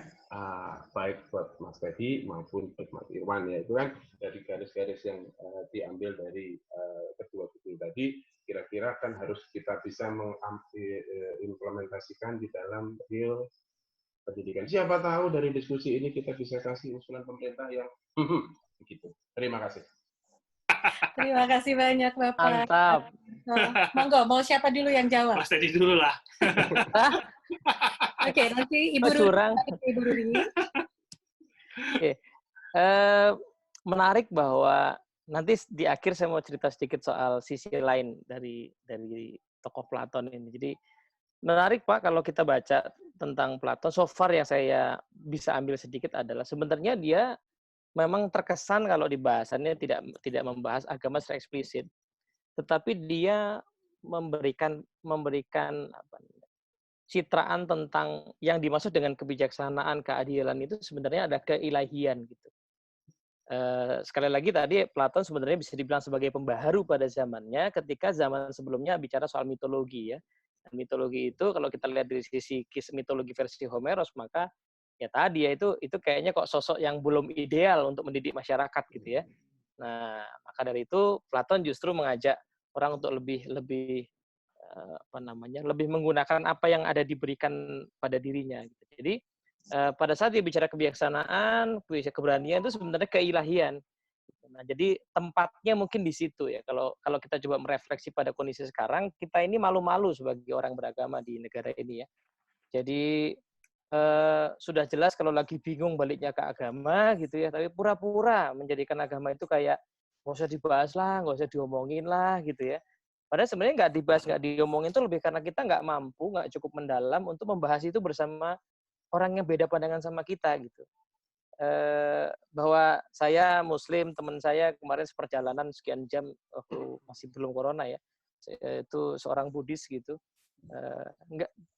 nggak berani ngobrol orang gitu karena beda agama, padahal sebenarnya itu dialog yang luar biasa kalau terjadi gitu. Jadi kita pura-pura untuk tidak membahas soal agama padahal kita perlu itu gitu. Jadi should be memang pendidikan agama kalau menurut saya sih diintegrasikan ke dalam hal-hal yang operasional. Kalau tadi misalnya kita bicara soal pendidikan yang sensibilitas tadi ya. Menarik kalau yang saya tahu sedikit saja tentang Islam kan bahwa sebenarnya kita tidak diajari syariat, sholat segala macam itu sejak kecil, belum sampai ke sana kan. Kita diajari tentang untuk mengenal tentang Tuhan. Ada buku bagus karangan kakak kelas saya yang udah agak susah dicari, judulnya Ma Inikah Tuhan. Jadi itu skripsinya kakak kelas saya tentang bagaimana para orang tua, termasuk dirinya sendiri waktu punya ponakan, punya adik, untuk mengajarkan Tuhan tuh lewat pohon pisang, ya, mengenal Tuhan lewat pohon pisang, mengenal Tuhan.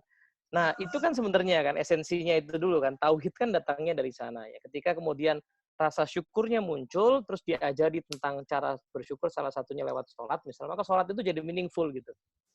Nah, yang terjadi, kalau yang saya alami kan kebalik ya, saya sudah terbiasa sholat, tetapi sholat itu nggak mendatangkan makna sampai suatu saat nanti ketika ujian hidup saya begitu banyak, baru kemudian saya kayaknya mesti sholat deh, itu baru khusyuk untuk sholatnya gitu. itu masalah semua orang sepertinya. Jadi kebalik gitu. Jadi masih alhamdulillah ingat ke sana setelah punya masalah kan. Ya gitu Pak. Jadi itu misalnya. Jadi sensibilitas prarasional begitu ya, diajarkan tentang tujuan-tujuan dari agama. Misalnya agama itu tujuannya menjaga kehidupan ya, maka kita tidak membunuh hewan sembarangan. Kayak gitu-gitulah. Nah, ini sesederhana yang sanggup saya pikirkan gitu.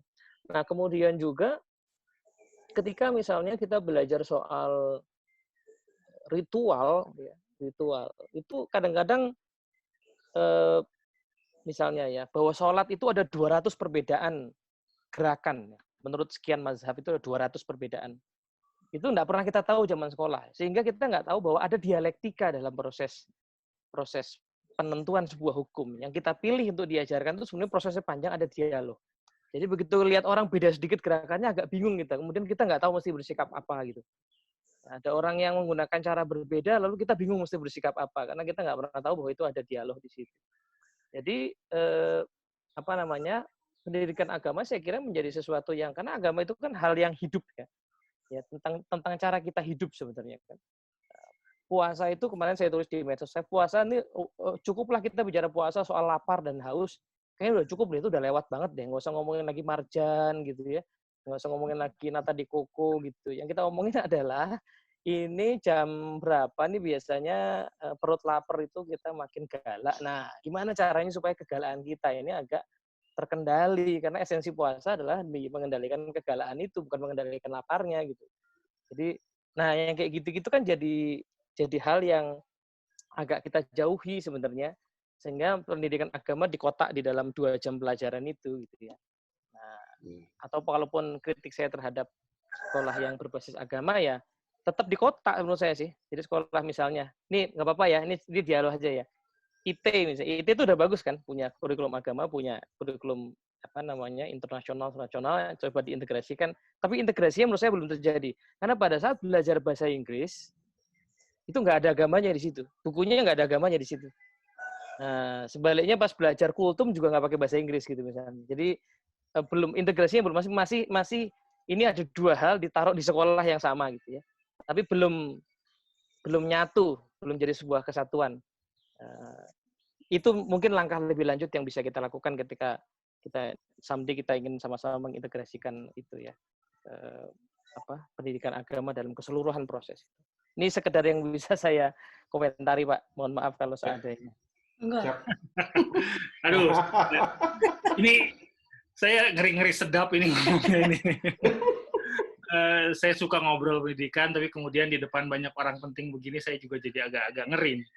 Takut-takut nanti ada yang kurang pas. Tapi ya saya akan coba bahwa kalau tadi disampaikan Mas Teddy sebetulnya memang dongeng yang disampaikan oleh di zaman itu misalnya tentang dewa dan lain sebagainya itu menunjukkan bahwa mereka tidak melepaskan agama dari pendidikan.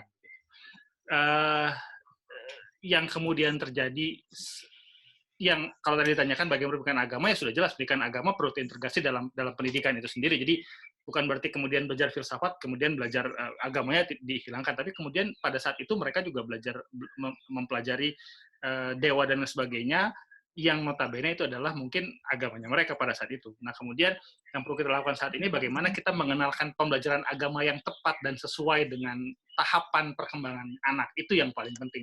Kalau misalnya kita belajar lagi pada saat itu bahwa di usia anak-anak itu didongengkan dan lain sebagainya, itu untuk mereka diberikan contoh, mereka diberikan teladan, mereka diberikan role model, dan itu sah saja gitu. Jadi ketika misalnya saat ini pembelajaran agama lebih pada banyak bagaimana menghafal dan lain sebagainya, sehingga mereka tidak mendapatkan keteladanan yang real gitu. Nah, ini yang kemudian bisa kita masukkan di sini bahwa proses yang disampaikan pada anak-anak itu sebaiknya memang mengikuti apa yang anak mampu.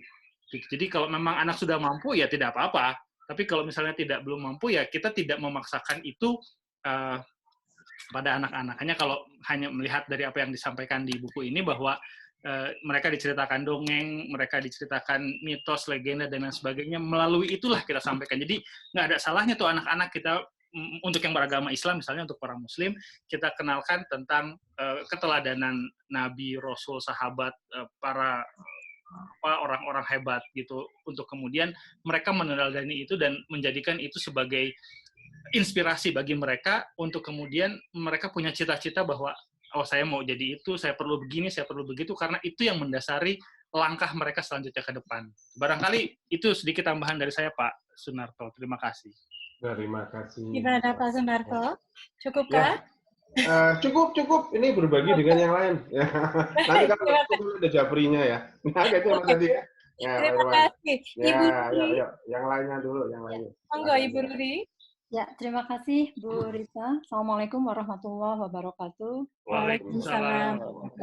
Selamat pagi Bu Kapri, halo. Halo. Apa kabar Bu? Baik. Ya, 3 tahun yang lalu ya kami mengundang Ibu ke Bandung. Masih ingat Bu? Ya. Atau 2 tahun yang lalu ya? Lupa saya. Ingat di Kan Darul. Bu Kapri terkenal. Nah, ini dari Darul Hikam Ibu. Iya. Ya. Halo Ibu. Apa kabar Bu? Ya, alhamdulillah. Alhamdulillah. Ya. Baik Bu Rita, saya tadi menyimak beberapa poin refleksi ya, ada 4 poin refleksi proses pembelajaran, standarisasi, kualifikasi, dan tadi isu terkini itu terkait dengan Merdeka Belajar. Nah, kemudian saya juga ingin menghubungkan dengan situasi kita sekarang ini, di mana kita pahami bahwa COVID-19 ini disadari atau tidak telah mengubah mindset mungkin dan perilaku orang. Ya, dari sisi komunikasi, dari sisi higienitas, kemudian sampai kepada pola pendidikan. Sebetulnya pertanyaan saya sederhana saja kepada para ahlinya, mungkin pada Bu Kapri, kemudian pada Pak Teddy.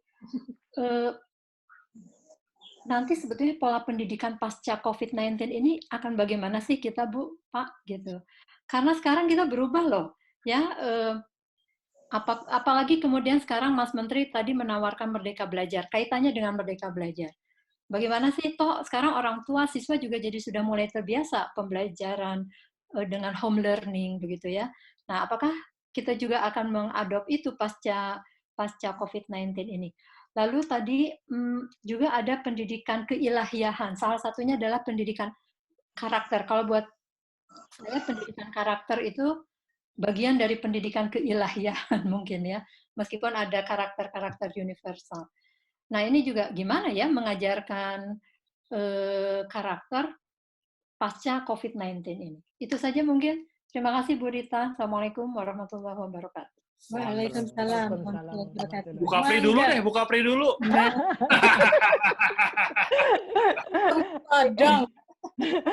Oke, sebelum menanggapi Bu Ruri, Bu Ruri apa kabar? Semoga Baik, sehat Bu. semua. Alhamdulillah, ya. Oke, saya tertarik dulu dengan yang dibicarakan tadi dengan Mas Teddy dan Mas Irwan, yaitu mengenai tentang bagaimana sebuah pikiran yang berubah menjadi perilaku, akhirnya menjadi sebuah kebiasaan, kemudian akhirnya membudaya di masyarakat. Nah, menurut saya ini belum terjadi di Indonesia. Yang dimana kalau kita bicara tentang ini saya kasih contoh deh, misalnya tentang kebersihan. Kebersihan itu kita semua tahu bahwa buang sampah itu harus pada tempatnya. Itu semua tahu. Semua itu udah khatam soal itu. Dan biasanya kita juga tahu kalau kita lagi makan itu pasti buang sampah di tempatnya. Tapi kita juga bisa lihat kalau misalnya kita ada di sebuah pesta pernikahan yang dimana kita ada prasmanan, yang dimana kita habis makan, kita taruh saja piring kita di mana saja yang kita anggap baik, termasuk misalnya di bawah bangku kita atau di mana saja. Jadi menurut saya itu adalah salah satu saya bilang kegagalan ya dalam pendidikan yang ada di Indonesia. Jadi kita mungkin sebagai guru atau sebagai pendidik atau sebagai orang tua, kita lupa kalau ingin menanamkan sebuah kebiasaan itu harusnya mulai dari tahapan yang seperti yang pertama harus kita mengajarkan dulu apa yang kita mau biasakan. Kalau misalnya dalam tahap ini kebersihan berarti bagaimana menjadi hidup sehat itu sendiri, itu pertama. Yang kedua, setelah diajarkan kita mulai dengan pembiasaan itu tersebut. Nah ini sebetulnya sudah dijalankan pembiasaannya. Tapi yang lupa yang kita ajarkan adalah bagaimana kita menerapkan konsekuensi jika tidak dilakukan. Jadi ini tidak, karena kita yakin kalau tidak ada konsekuensi, itu orang tidak akan menjadi sebuah kebiasaan. Nah ini peran orang tua, peran guru, peran pendidik, ini perlu menjadi tegas dalam hal-hal seperti ini. Nah ini kita jarang sekali lakukan ini. Nah dari dijatuhkan konsekuensi akhirnya menjadi kebiasaan, sehingga berubah menjadi sebuah karakter. Sehingga kita akan selalu bilang, kok nggak bersih ya, saya harus bersih-bersih dulu deh. Oh kok nggak enak ya lihatnya, saya misalnya kalau saya sebagai guru, saya masuk kelas, kok papan tulis masih berantakan ya, orang yang terakhir pakai papan tulis karena sharing, itu nggak langsung menghapus. Nah itu kan kalau sudah menjadi karakter, itu akan bawaan kita akan langsung refleks, langsung menghapus. Nah setelah menjadi karakter, barulah menjadi sebuah budaya. Nah ini perjalanan ini ada yang kita missing untuk semua para pendidik.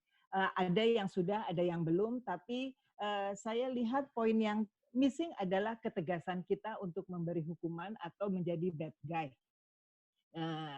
Itu yang mungkin sering sekali kita lupakan.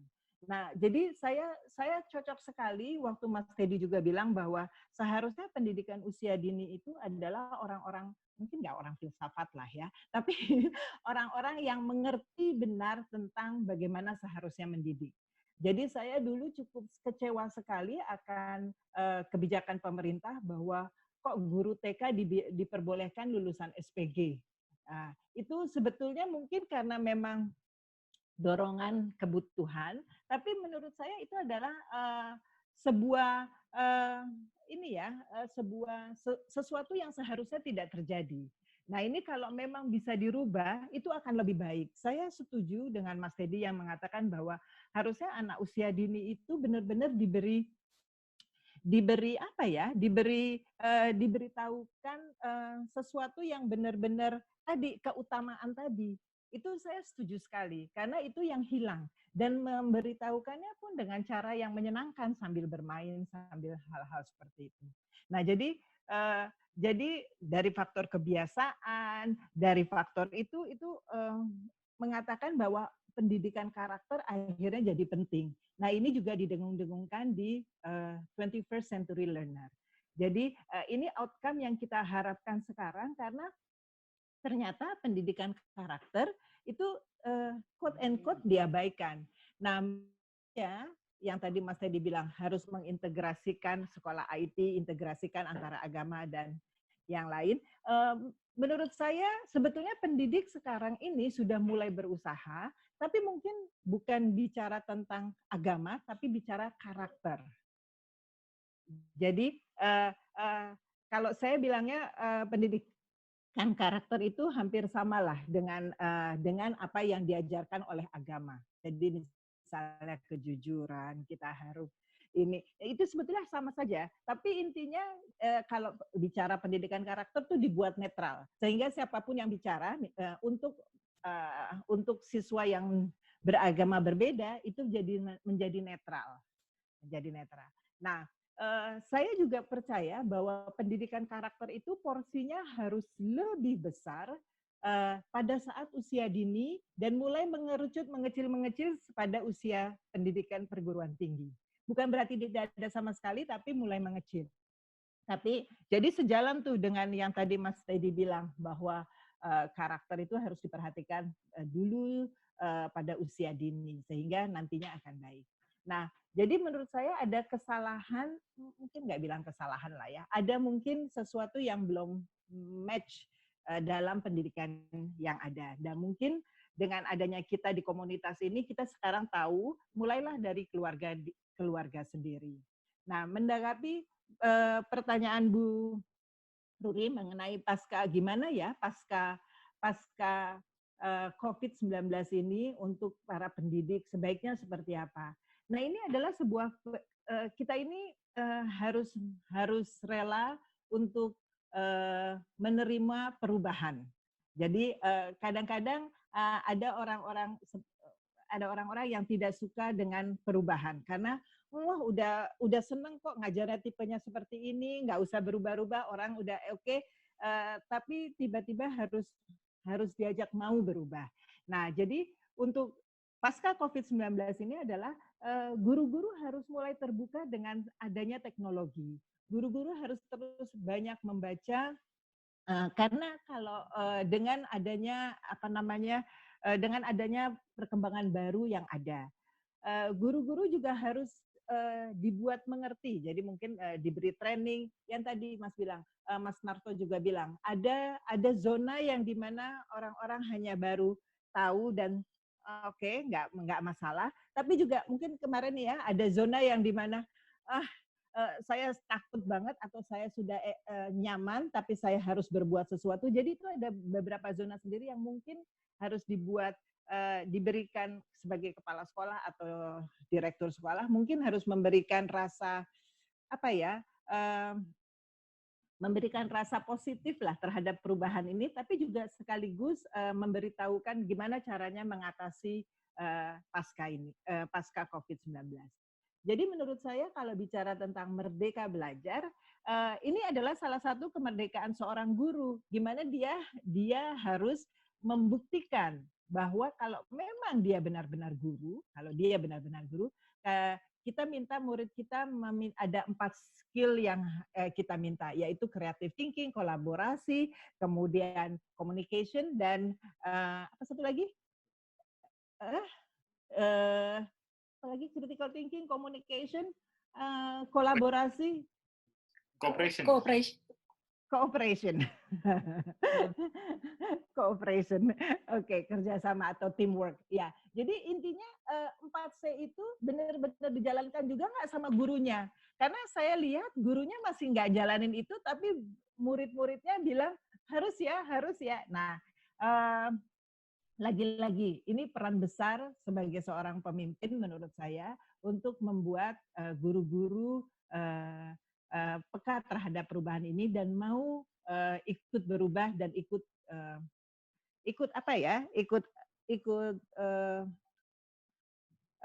berperan dan ikut andil dalam pendidikan yang ada. Kalau saya bilang salah satu yang perlu guru-guru lakukan adalah selalu berada di komunitas yang positif. Salah satunya komunitas bincang edukasi ini sekalian promosi ya. Enggak, tapi maksud saya adalah komunitas ini benar-benar yang tadinya kita tidak mau berpikir itu akhirnya dituntut untuk berpikir. Tidak ada benar, tidak ada salah. Tadi Mas Teddy juga bilang, yuk kita berdialektika yang baik sehingga semuanya tidak menyakitkan hati, tapi keluarin aja apa yang ada dalam pikirannya, sehingga nanti pasti akan ada yang masuk untuk kita dan kita sampaikan kepada teman-teman yang lain. Mungkin itu ya. Apa saya menjawab Pak? Enggak, saya coba dikoreksi deh Mas Teddy sama Mas Irwan, Mbak Rita. Saya kurang ajar kalau ngoreksi Ibu Dokter.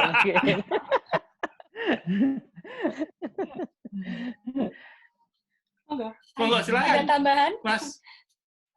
Oke, pasca COVID yang jelas ada momentum sebenarnya. Satu, kalau sebenarnya tadi saya pengen menggarisbawahi soal yang sempat kita chat ya Pak Irwan ya. Jadi saya mau ngangkat pendidikan ini lebih luas dan justru jangan mengarahkan sorot mata kita ke sekolah terus gitu. Tapi arahkan ke sorot mata itu sekarang ke rumah gitu. Jadi entah saya nggak tahu gimana caranya. Jadi Bu Kapri dan para pakar pendidikan yang tahu how to-nya ya. Tapi yang jelas next level kita should be adalah mendidik orang rumah. Entah bentuknya entah kalau pencapir, PKK atau apa ya. Tapi kenapa? Karena rumah yang menentukan dia menyekolahkan anaknya di mana. Rumah yang menentukan gini, di sekolah itu ada kurikulumnya, ada pakar-pakarnya. Di rumah nggak ada kurikulumnya. Yang boleh ditonton apa nggak ada. Yang boleh duit itu dipakai buat apa nggak jelas. Gitu kan. Ini saya pas ada yang mampir ke sini mengkritik perpustakaan saya yang masih banyak belum dibuka. Ini buku dibaca semua Mas. Lah, situ kalau beli baju nggak nanya dipakai semua apa enggak gitu. So, duit itu dipakai buat apa? Kan itu nggak ada kurikulumnya gitu ya. Jadinya sehingga kita harusnya mengarahkan pandangan kita ke rumah ya. Apa platform, apa proses, apa program yang bisa dilakukan untuk kembali membuat orang rumah ini sadar pendidikan. Belajar kembali seterus-menerus selepas dia kuliah atau terakhir. Karena banyak orang Indonesia ini berhenti belajar sejak lulus kuliah. Jadi skripsi itu satu-satunya karya ilmiah yang pernah dihasilkan. Itu pun terpaksa gitu.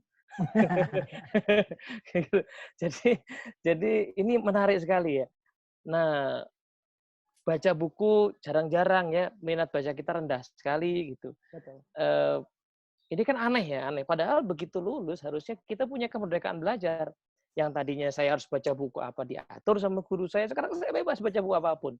Ya, saya bebas mempelajari apapun. Nah, ketika baca tidak dilakukan, maka otomatis pikiran saya pasti terisi oleh media, terisi oleh entertainment, ya kan? Yang seperti zaman Homeros tadi ya, terisi oleh. Nah, ini momentum sebenarnya. Ketika sekarang kan sekolah itu susah banget ya Bu Ruri ya. Nyuruh orang tua buat mendampingi anak belajar itu susah banget loh selama ini. Sekarang kepaksa gitu. Sekarang kepaksa. Jadi habis ini tinggal kita bikinin kurikulum ya, panduan yang simpel-simpel aja. Untuk misalnya belajar karakter dari nyuci piring. Itu gimana caranya? Ya kan? Jadi menarik insight dari nyuci piring, menarik insight dari melihara kucing, menarik insight dari saya baru dapat insight luar biasa ya. Kendaraan saya nggak cuma dipanas-panasin, nggak dibawa keluar gitu. Kemarin resikonya ternyata remnya lengket gitu. Harus manggil montir ke rumah yang susah banget nyarinya. Nah, sehingga tiba-tiba saya langsung dapat insight, iya sesuatu yang nggak dipakai itu rusak ya. Gitu ya. Jadi justru sesuatu harus dipakai gitu ya. Kalau nggak dipakai, harus saya pikir ya hemat, saya nggak keluar bensin, mobil itu nggak kepake, tapi ternyata rusak ternyata gitu. Jadi, nah dari hal yang terjadi di rumah kan banyak karakter yang bisa terbentuk sebenarnya. Nah ini yang kemudian kenapa kita harus mandi pagi ya, padahal kita tidak sekolah ya. Nah, itu kan terbangun dialog di situ sebenarnya kan, berdialog kepada anak Anda untuk memastikan dia mandi pagi. Ya, itu sebenarnya nggak perlu pakai literatur yang rumit-rumit ya, hanya membiasakan dialog aja sehingga ketika dia nanti ya, kalau tadi saya mau narik ke yang lebih luas, ketika kita memilih seseorang untuk mengurusi negara kita, maka kita akan melihat lebih dalam. Kita tidak melihat yang ada di TV, kita tidak melihat namanya, kita nggak melihat sukunya, tapi kita lihat apa yang ada di pikirannya gitu. Nah itu terjadi karena kita terbiasa melihat pikiran, kita terbiasa melihat karakter, bukan melihat sosok-sosok yang ditampilkan oleh televisi yang disodorkan kepada kita. Jadi kayaknya ini momentum Bu Ruri tadi, momentum untuk kasih panduan buat orang tua abis ini ya. Bagaimana membuat anak Anda nilai matematikanya jelek? Wah, coba cek pikiran Anda, jangan-jangan Anda juga merasa begitu. Nah, bisa gitu kan? Kemudian habis itu ini adalah tips-tips membuat matematika asik misalnya gitu ya. Jadi saya kira itu hal-hal yang mungkin bisa dieksperimentasi ya. Terus habis itu mungkin juga ya orang tua sudah biasa pakai Zoom. Nah, sekarang kalau kita susah banget mengundang orang tua ke sekolah buat pertemuan orang tua murid, ya bikin aja pertemuan pakai Zoom. Ya, sebulan sekali Bapak Ibu ya, kita kumpul gitu ya. Nggak apa-apa masih pakai daster ya, kita belajar parenting tipis-tipis 1 jam kira-kira gitu ya. Nah, jadi kayaknya itu next level of education ya, sehingga sekolah ini bisa keluar dari ruang-ruang kelas ya. Pendidikan bisa keluar dari ruang-ruang kelas, bisa keluar dari ruang-ruang kurikulum yang terpatok dan kita betul-betul bisa merdeka gitu belajarnya. Oke. Ya, Mangga, Mas menambahkan Iwan. sedikit aja, barangkali Bu Ruri, Ya.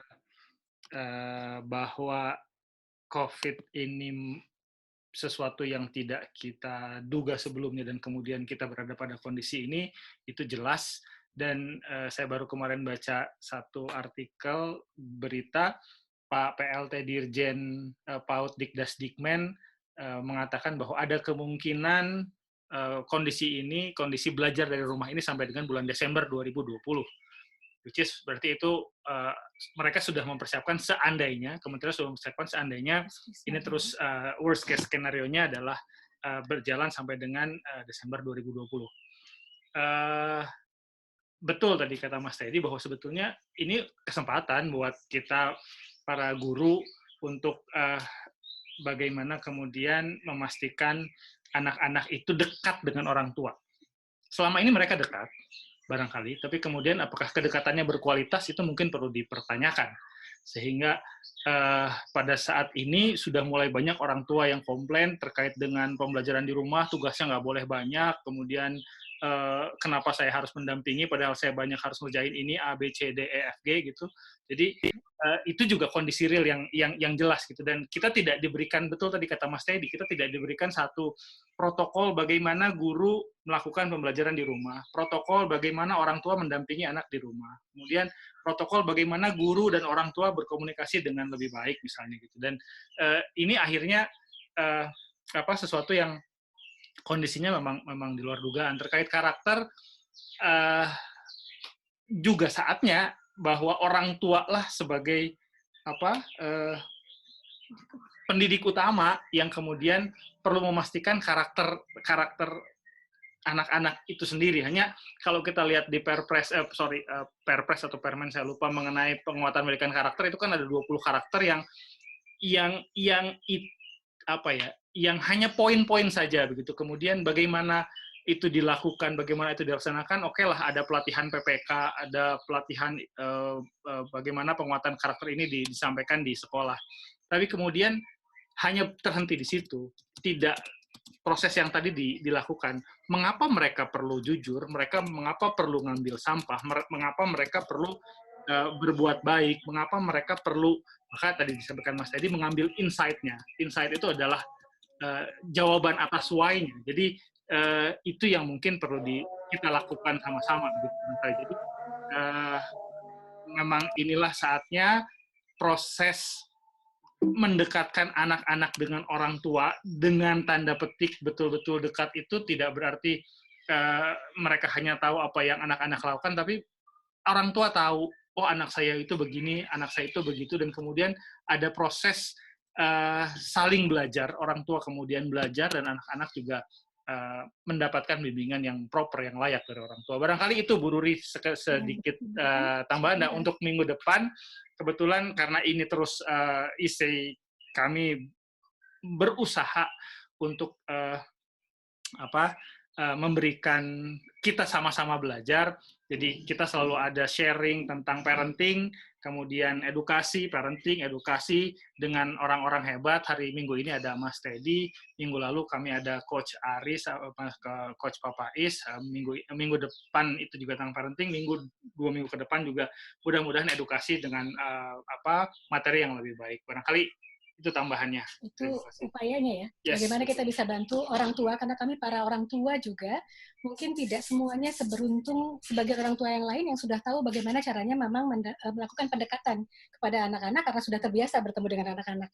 Tidak semua orang tua itu adalah guru, tapi kemudian kalau sudah kondisinya seperti sekarang, kembali kepada fitrahnya masing-masing, bahwa memang ibu itu adalah guru yang pertama dan utama di rumah, dan ayah itu adalah kepala sekolahnya. Sementara nanti pendidikan setelah COVID ini akan menjadi apa, mudah-mudahan akan banyak pembelajaran dari para pendidik untuk mulai merancang sesuatu yang lebih besar ketika kita menghadapi something that we call new normal. Karena mungkin ini akan menjadi normal yang baru, yang berbeda dari yang dulu. Gimana Bu Ruri, apakah sudah terjawab? Terima kasih, banyak inspirasi jadinya. Terima kasih ya Bu Rita, terima kasih Bu Kapri, Pak Teddy. Bu Rita komen dikit Bu. Oke, Jadi yes. ibu saya tuh usianya 67 tahun, sekarang udah biasa nonton YouTube ya. Oke. Itu menonton YouTube-nya bisa sampai jam 11 malam saya mati. Nah, seandainya ada konten ya yang isinya tentang bagaimana menjadi eyang teladan misalnya gitu. Itu kan akan kena ya ke tontonan para eyang. Karena eyang ini kan kadang-kadang ada apa namanya? Perbedaan metode dengan orang tua kan. Jadi seandainya karena orang tua juga udah biasa nonton YouTube sekarang. Jadi gimana kalau educators yang mendalami pendidikan orang lansia misalnya kemudian memberikan wejangan-wejangan yang menarik ya, sehingga kemudian pas dilalah yang baca, wah ini seru juga ya. Jadi ada ada the next level of education yang bisa kita lakukan ya, kayak gitu mungkin jangan-jangan. Oke, thank you Mas Teddy. Pertanyaan terakhir, mohon maaf karena memang mesti dibatasi, ternyata waktunya sudah mulai azan. Tadi kita mulai jam 10 lewat, jadi sekarang kita berhenti karena komitmennya 2 jam, berarti mungkin jam 12 lewat. Pertanyaan terakhir adalah Pak Endi, sudah dijanjikan. Pak Endi ini rekan saya dulu, ketika ke S2 ya Pak Endi, dulu saya bareng-bareng sama Pak Endi ya, S2 bareng, Pak Endi itu kepala sekolah SMK. Nah, SMK-nya muridnya banyak sekali. Silakan. Ribuan. Silakan Pak Endi, silakan berbagi. Ya, terima kasih Bu Rita ya. Ini sudah azan ya, mohon maaf nih, jadi panjang waktunya. Barangkali, Assalamualaikum warahmatullahi wabarakatuh. Waalaikumsalam warahmatullahi wabarakatuh. Yang pertama tentu saya ucapkan terima kasih kepada EC ya, sehingga saya bisa bergabung dalam bincang edukasi ini. Ya. Yang kedua juga saya ucapkan terima kasih kepada narasumber ya, yang dalam hal ini Pak Irwan dan Pak Teddy ya, luar biasa tadi kata Bu Capri ya, sangat menginspirasi. Terima kasih Pak Irwan ya, Pak Teddy ya, luar biasa ya.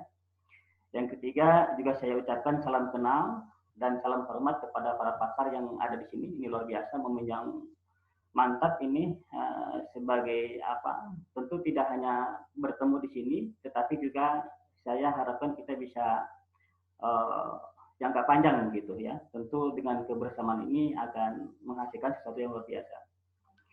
Pertanyaannya barangkali tadi saya menanggapi ya, bukan menanggapi, menyimak apa yang disampaikan oleh Mas Teddy ya, terkait dengan idea ya, yang di dalamnya membahas terkait demokrasi ya.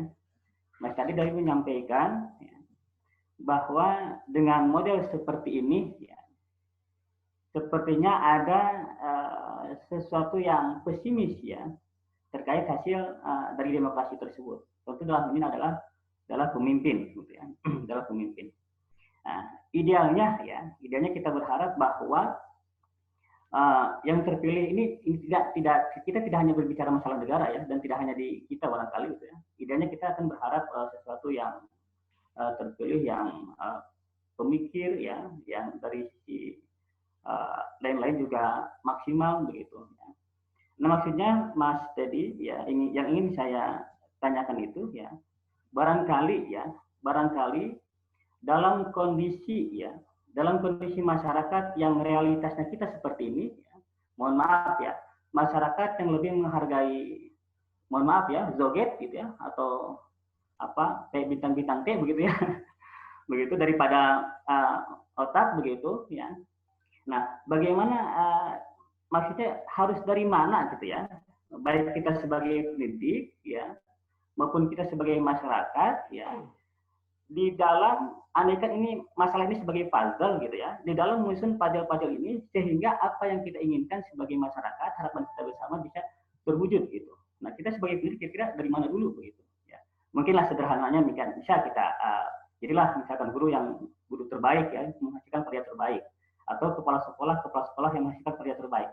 Tetapi saya mohon sedikit pencerahan dari Mas Teddy ya.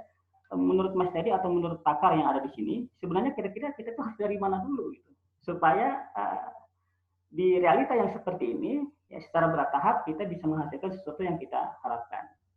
Barangkali demikian ya. Terima kasih atas perhatiannya. Ya. Tidak panjang lebar ya. Ingin juga sebenarnya tadi menanggapi Pak Irwan ya terkait Merdeka Belajar begitu, tetapi waktunya sudah habis ya, sudah jam 12 ya, mudah-mudahan pada pertemuan yang akan bisa gabung kembali ya. Demikian, terima kasih atas perhatiannya. Mangga Pak Mas Ferry ya. Ini nggak boleh Pak Irwan yang jawab ya kalau gini ya. Yang diminta Mas Teddy. Ya Pak Endi, Yes, Pak. thank you pertanyaan. Ini pertanyaan yang sama Pak dengan saya ajukan dan justru saya nemu buku ini gitu ya dan beberapa buku lain itu karena saya lagi nyari jawaban atas hal itu. Kalau ditanya jawaban definitif saya juga belum ketemu, tapi saya curiga gitu. Jangan-jangan emang kan pertanyaan saya sama-sama Pak Endi, harus mulai dari mana? Tapi jangan-jangan saya kemudian curiga sama pertanyaan saya sendiri gitu ya, bahwa seolah-olah membenahi yang kompleks itu linear, jangan-jangan memang membenahinya nggak linear gitu. Jadi tidak ada pertanyaan harus mulai dari mana yang definitif. Tapi kalau saya boleh sementara merangkum simpulan sampai titik ini adalah apa yang bisa saya lakukan secara pribadi untuk membuat pendidikan itu betul, kata pendidikan itu dan proses-prosesnya itu keluar dari ruang-ruang kelas. Jadi udah nggak relevan lagi ruang-ruang kelas itu dikasih nama pendidikan itu aja itu udah nggak relevan lagi. Jadi kalau kita guru maka kita mesti melihat diri kita bukan di ruang kelas. Kita guru ketika kita lagi nonggo ngopi-ngopi, kita guru ketika kita lagi nulis ya. Maka tadi keren banget IC itu bilang bahwa guru harus menulis. Aneh Bu, guru nggak nulis tuh Bu, menurut saya sih. Nah, tiap hari bacaannya buku, ya kan? Kalau nggak nulis, saya mohon maaf ini ada tulisan agak provokatif. Nanti kalau mampir ke blog ada tulisan yang judulnya saya agak lupa, tapi saya bilang begini, kalau kita nggak nulis, jangan-jangan kita nggak berpikir gitu. Karena sebenarnya kalau kita berpikir pasti ada yang bisa kita tulis, pasti ada. Zaman sekarang, kalaupun nggak nulis, maka kita bisa ngerekam di podcast, kita bisa ngerekam di vlog, yaitu sebenarnya esensinya sama aja dengan menulis gitu. Tapi guru harus menyampaikan pemikirannya. Guru bukan hanya mengajar kurikulum. Saya kalau ngomong guru bukan hanya yang di sekolah ya, saya sebagai trainer fasilitator, saya itu dikungkung dengan kurikulum dari prinsipal kami ya. Saya di Dunamis, prinsipalnya dari Frank Covey, sudah punya materi, bahkan begitu COVID ini mereka langsung bikin kelas tiap malam untuk mentrain kita cara ngajar online, sehingga ya itu satu sisi benefit, tapi sisi lain saya juga bisa terkungkung di fasilitas yang sudah disediakan itu. Saya nggak mikir sendiri. Padahal kemerdekaan berpikir saya adalah ketika saya membaca. Nah, kalau saya baca, saya continue educating myself, maka saya akan bisa mengedukasi sesuatu. Gitu. Jadi, belum ketemu jawaban praktisnya, tapi jangan-jangan jawaban titik awalnya adalah mari menjadi orang yang menggemari pendidikan di luar dari ruang-ruang kelas gitu. Sekarang ada ruang-ruang YouTube ya, ada ruang-ruang Zoom ya, ada ruang-ruang WA. Nah, apakah kita kemudian ngasih value di situ? Kalau saya kebetulan tergabung di grup RT, saya udah menjadi guru belum di grup RT itu ya. Tentunya dengan mempertimbangkan segala sesuatunya ya. Di RT kan isinya macam-macam ya. Tapi apakah ruang-ruang, saya punya akun IG, apakah saya sudah menjadi guru di IG itu? Karena berangkatnya kayaknya sih harus dari masyarakat, Pak, di gambar yang tadi itu ya. Soalnya kalau kita ngadepin negara, lah negara itu yang bikin kita kok. Ya kan? Nah, kalau kita paling dekat sebenarnya negara itu kan konsekuensi dari pasar tadi kan. Nah, pasar juga datangnya dari kita ya. Kalau kita nggak mendidik pengusaha yang peduli pada keugaharian, kepada kebijaksanaan, maka yang dipikir hanya duit. Yang dipikir hanya duit, hanya profit gitu. Nggak berpikir bahwa sebenarnya bisnisnya itu punya value yang paling dekat. Kalau saya pernah bilang sama teman-teman di dunia bisnis itu punya kekuatan mendidik karakter. Orang yang bandel zaman sekolah tiba-tiba jadi ramah waktu dia jadi customer service coba. Karena diukur, senyumnya diukur, standar senyumnya diukur, ya kan, gajinya ditentukan dari senyumnya, ya. Jadi pengusaha itu punya kemampuan mendidik orang jadi disiplin, jadi ramah, jadi mau belajar loh, dipaksa ikut training ya kan. Dulu sama orang tuanya dia paksa sekolah dia bolos-bolos, sama atasannya juru training dia nggak berani bolos, gitu. Jadi dunia bisnis akan punya potensi juga untuk mendidik, pasar tadi punya potensi untuk mendidik masyarakat. Kalau saya tergoda untuk ngasih sogokan ketika saya berbisnis, maka otomatis saya mendidik karyawan saya bahwa kita boleh nyogok, sekaligus saya mendidik orang yang saya sogok itu bahwa oke-oke saja meminta dan menerima sogokan gitu. Jadi dan itu datangnya dari masyarakat. So mungkin ya, saya mohon maaf saya belum sampai pada titik itu Pak, tapi jangan-jangan tadi bahwa keluar dari ruang-ruang kelas yang bernama kotak-kotak kelas itu, kita bisa menjadi educators di situ. Gitu, kayaknya gitu, Pak. Oke, Pak Endi bagaimana? Sudah terjawab kah? Saya sambil mau cek di gallery view, karena dari tadi speaker view untuk kebutuhan konten video, saya belum sapa-sapa. Kita sudah sampai di akhir pertemuan sebetulnya. Di sini masih ada 46.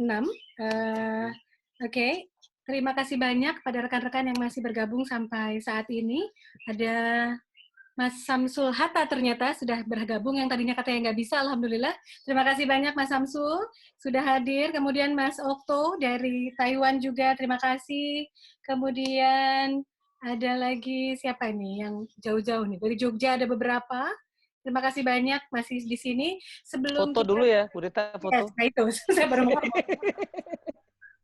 Insya Allah bincang edukasi tidak akan berhenti sampai hari ini saja, dan ternyata alhamdulillah banyak rekan-rekan yang ikutan bergabung. Tadi beberapa ada yang japri, saya orang tua boleh ikutan masuk apa enggak, itu teman saya waktu zaman SMA, alhamdulillah, yang ternyata tergabungnya bukan dari broadcast saya, tapi dari temannya teman.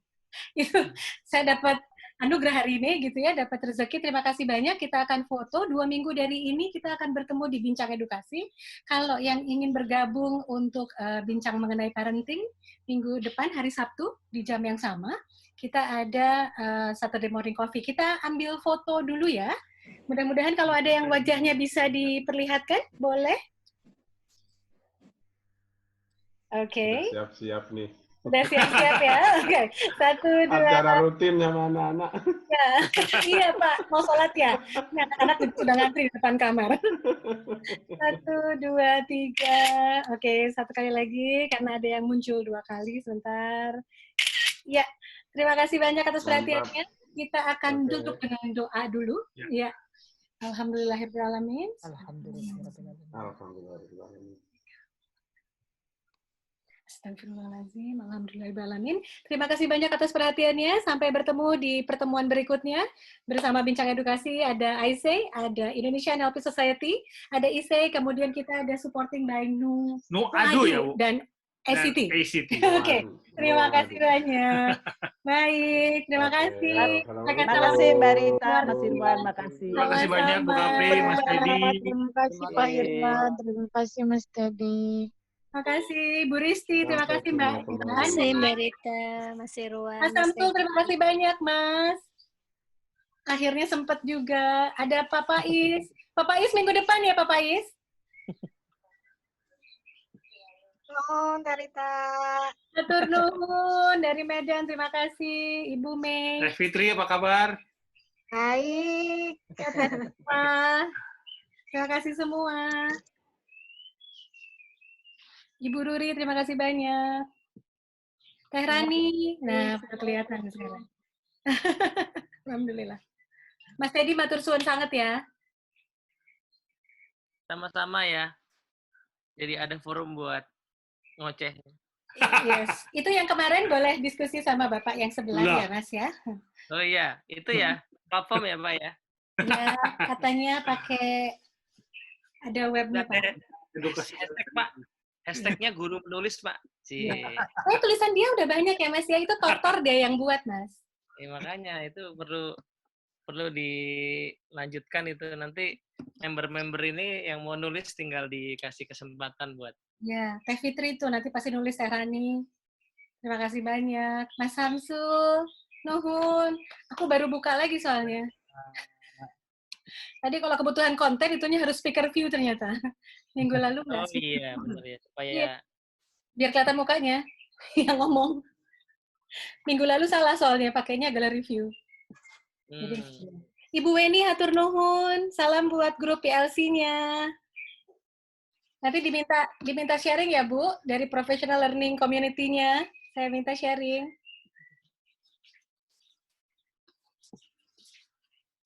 Oke.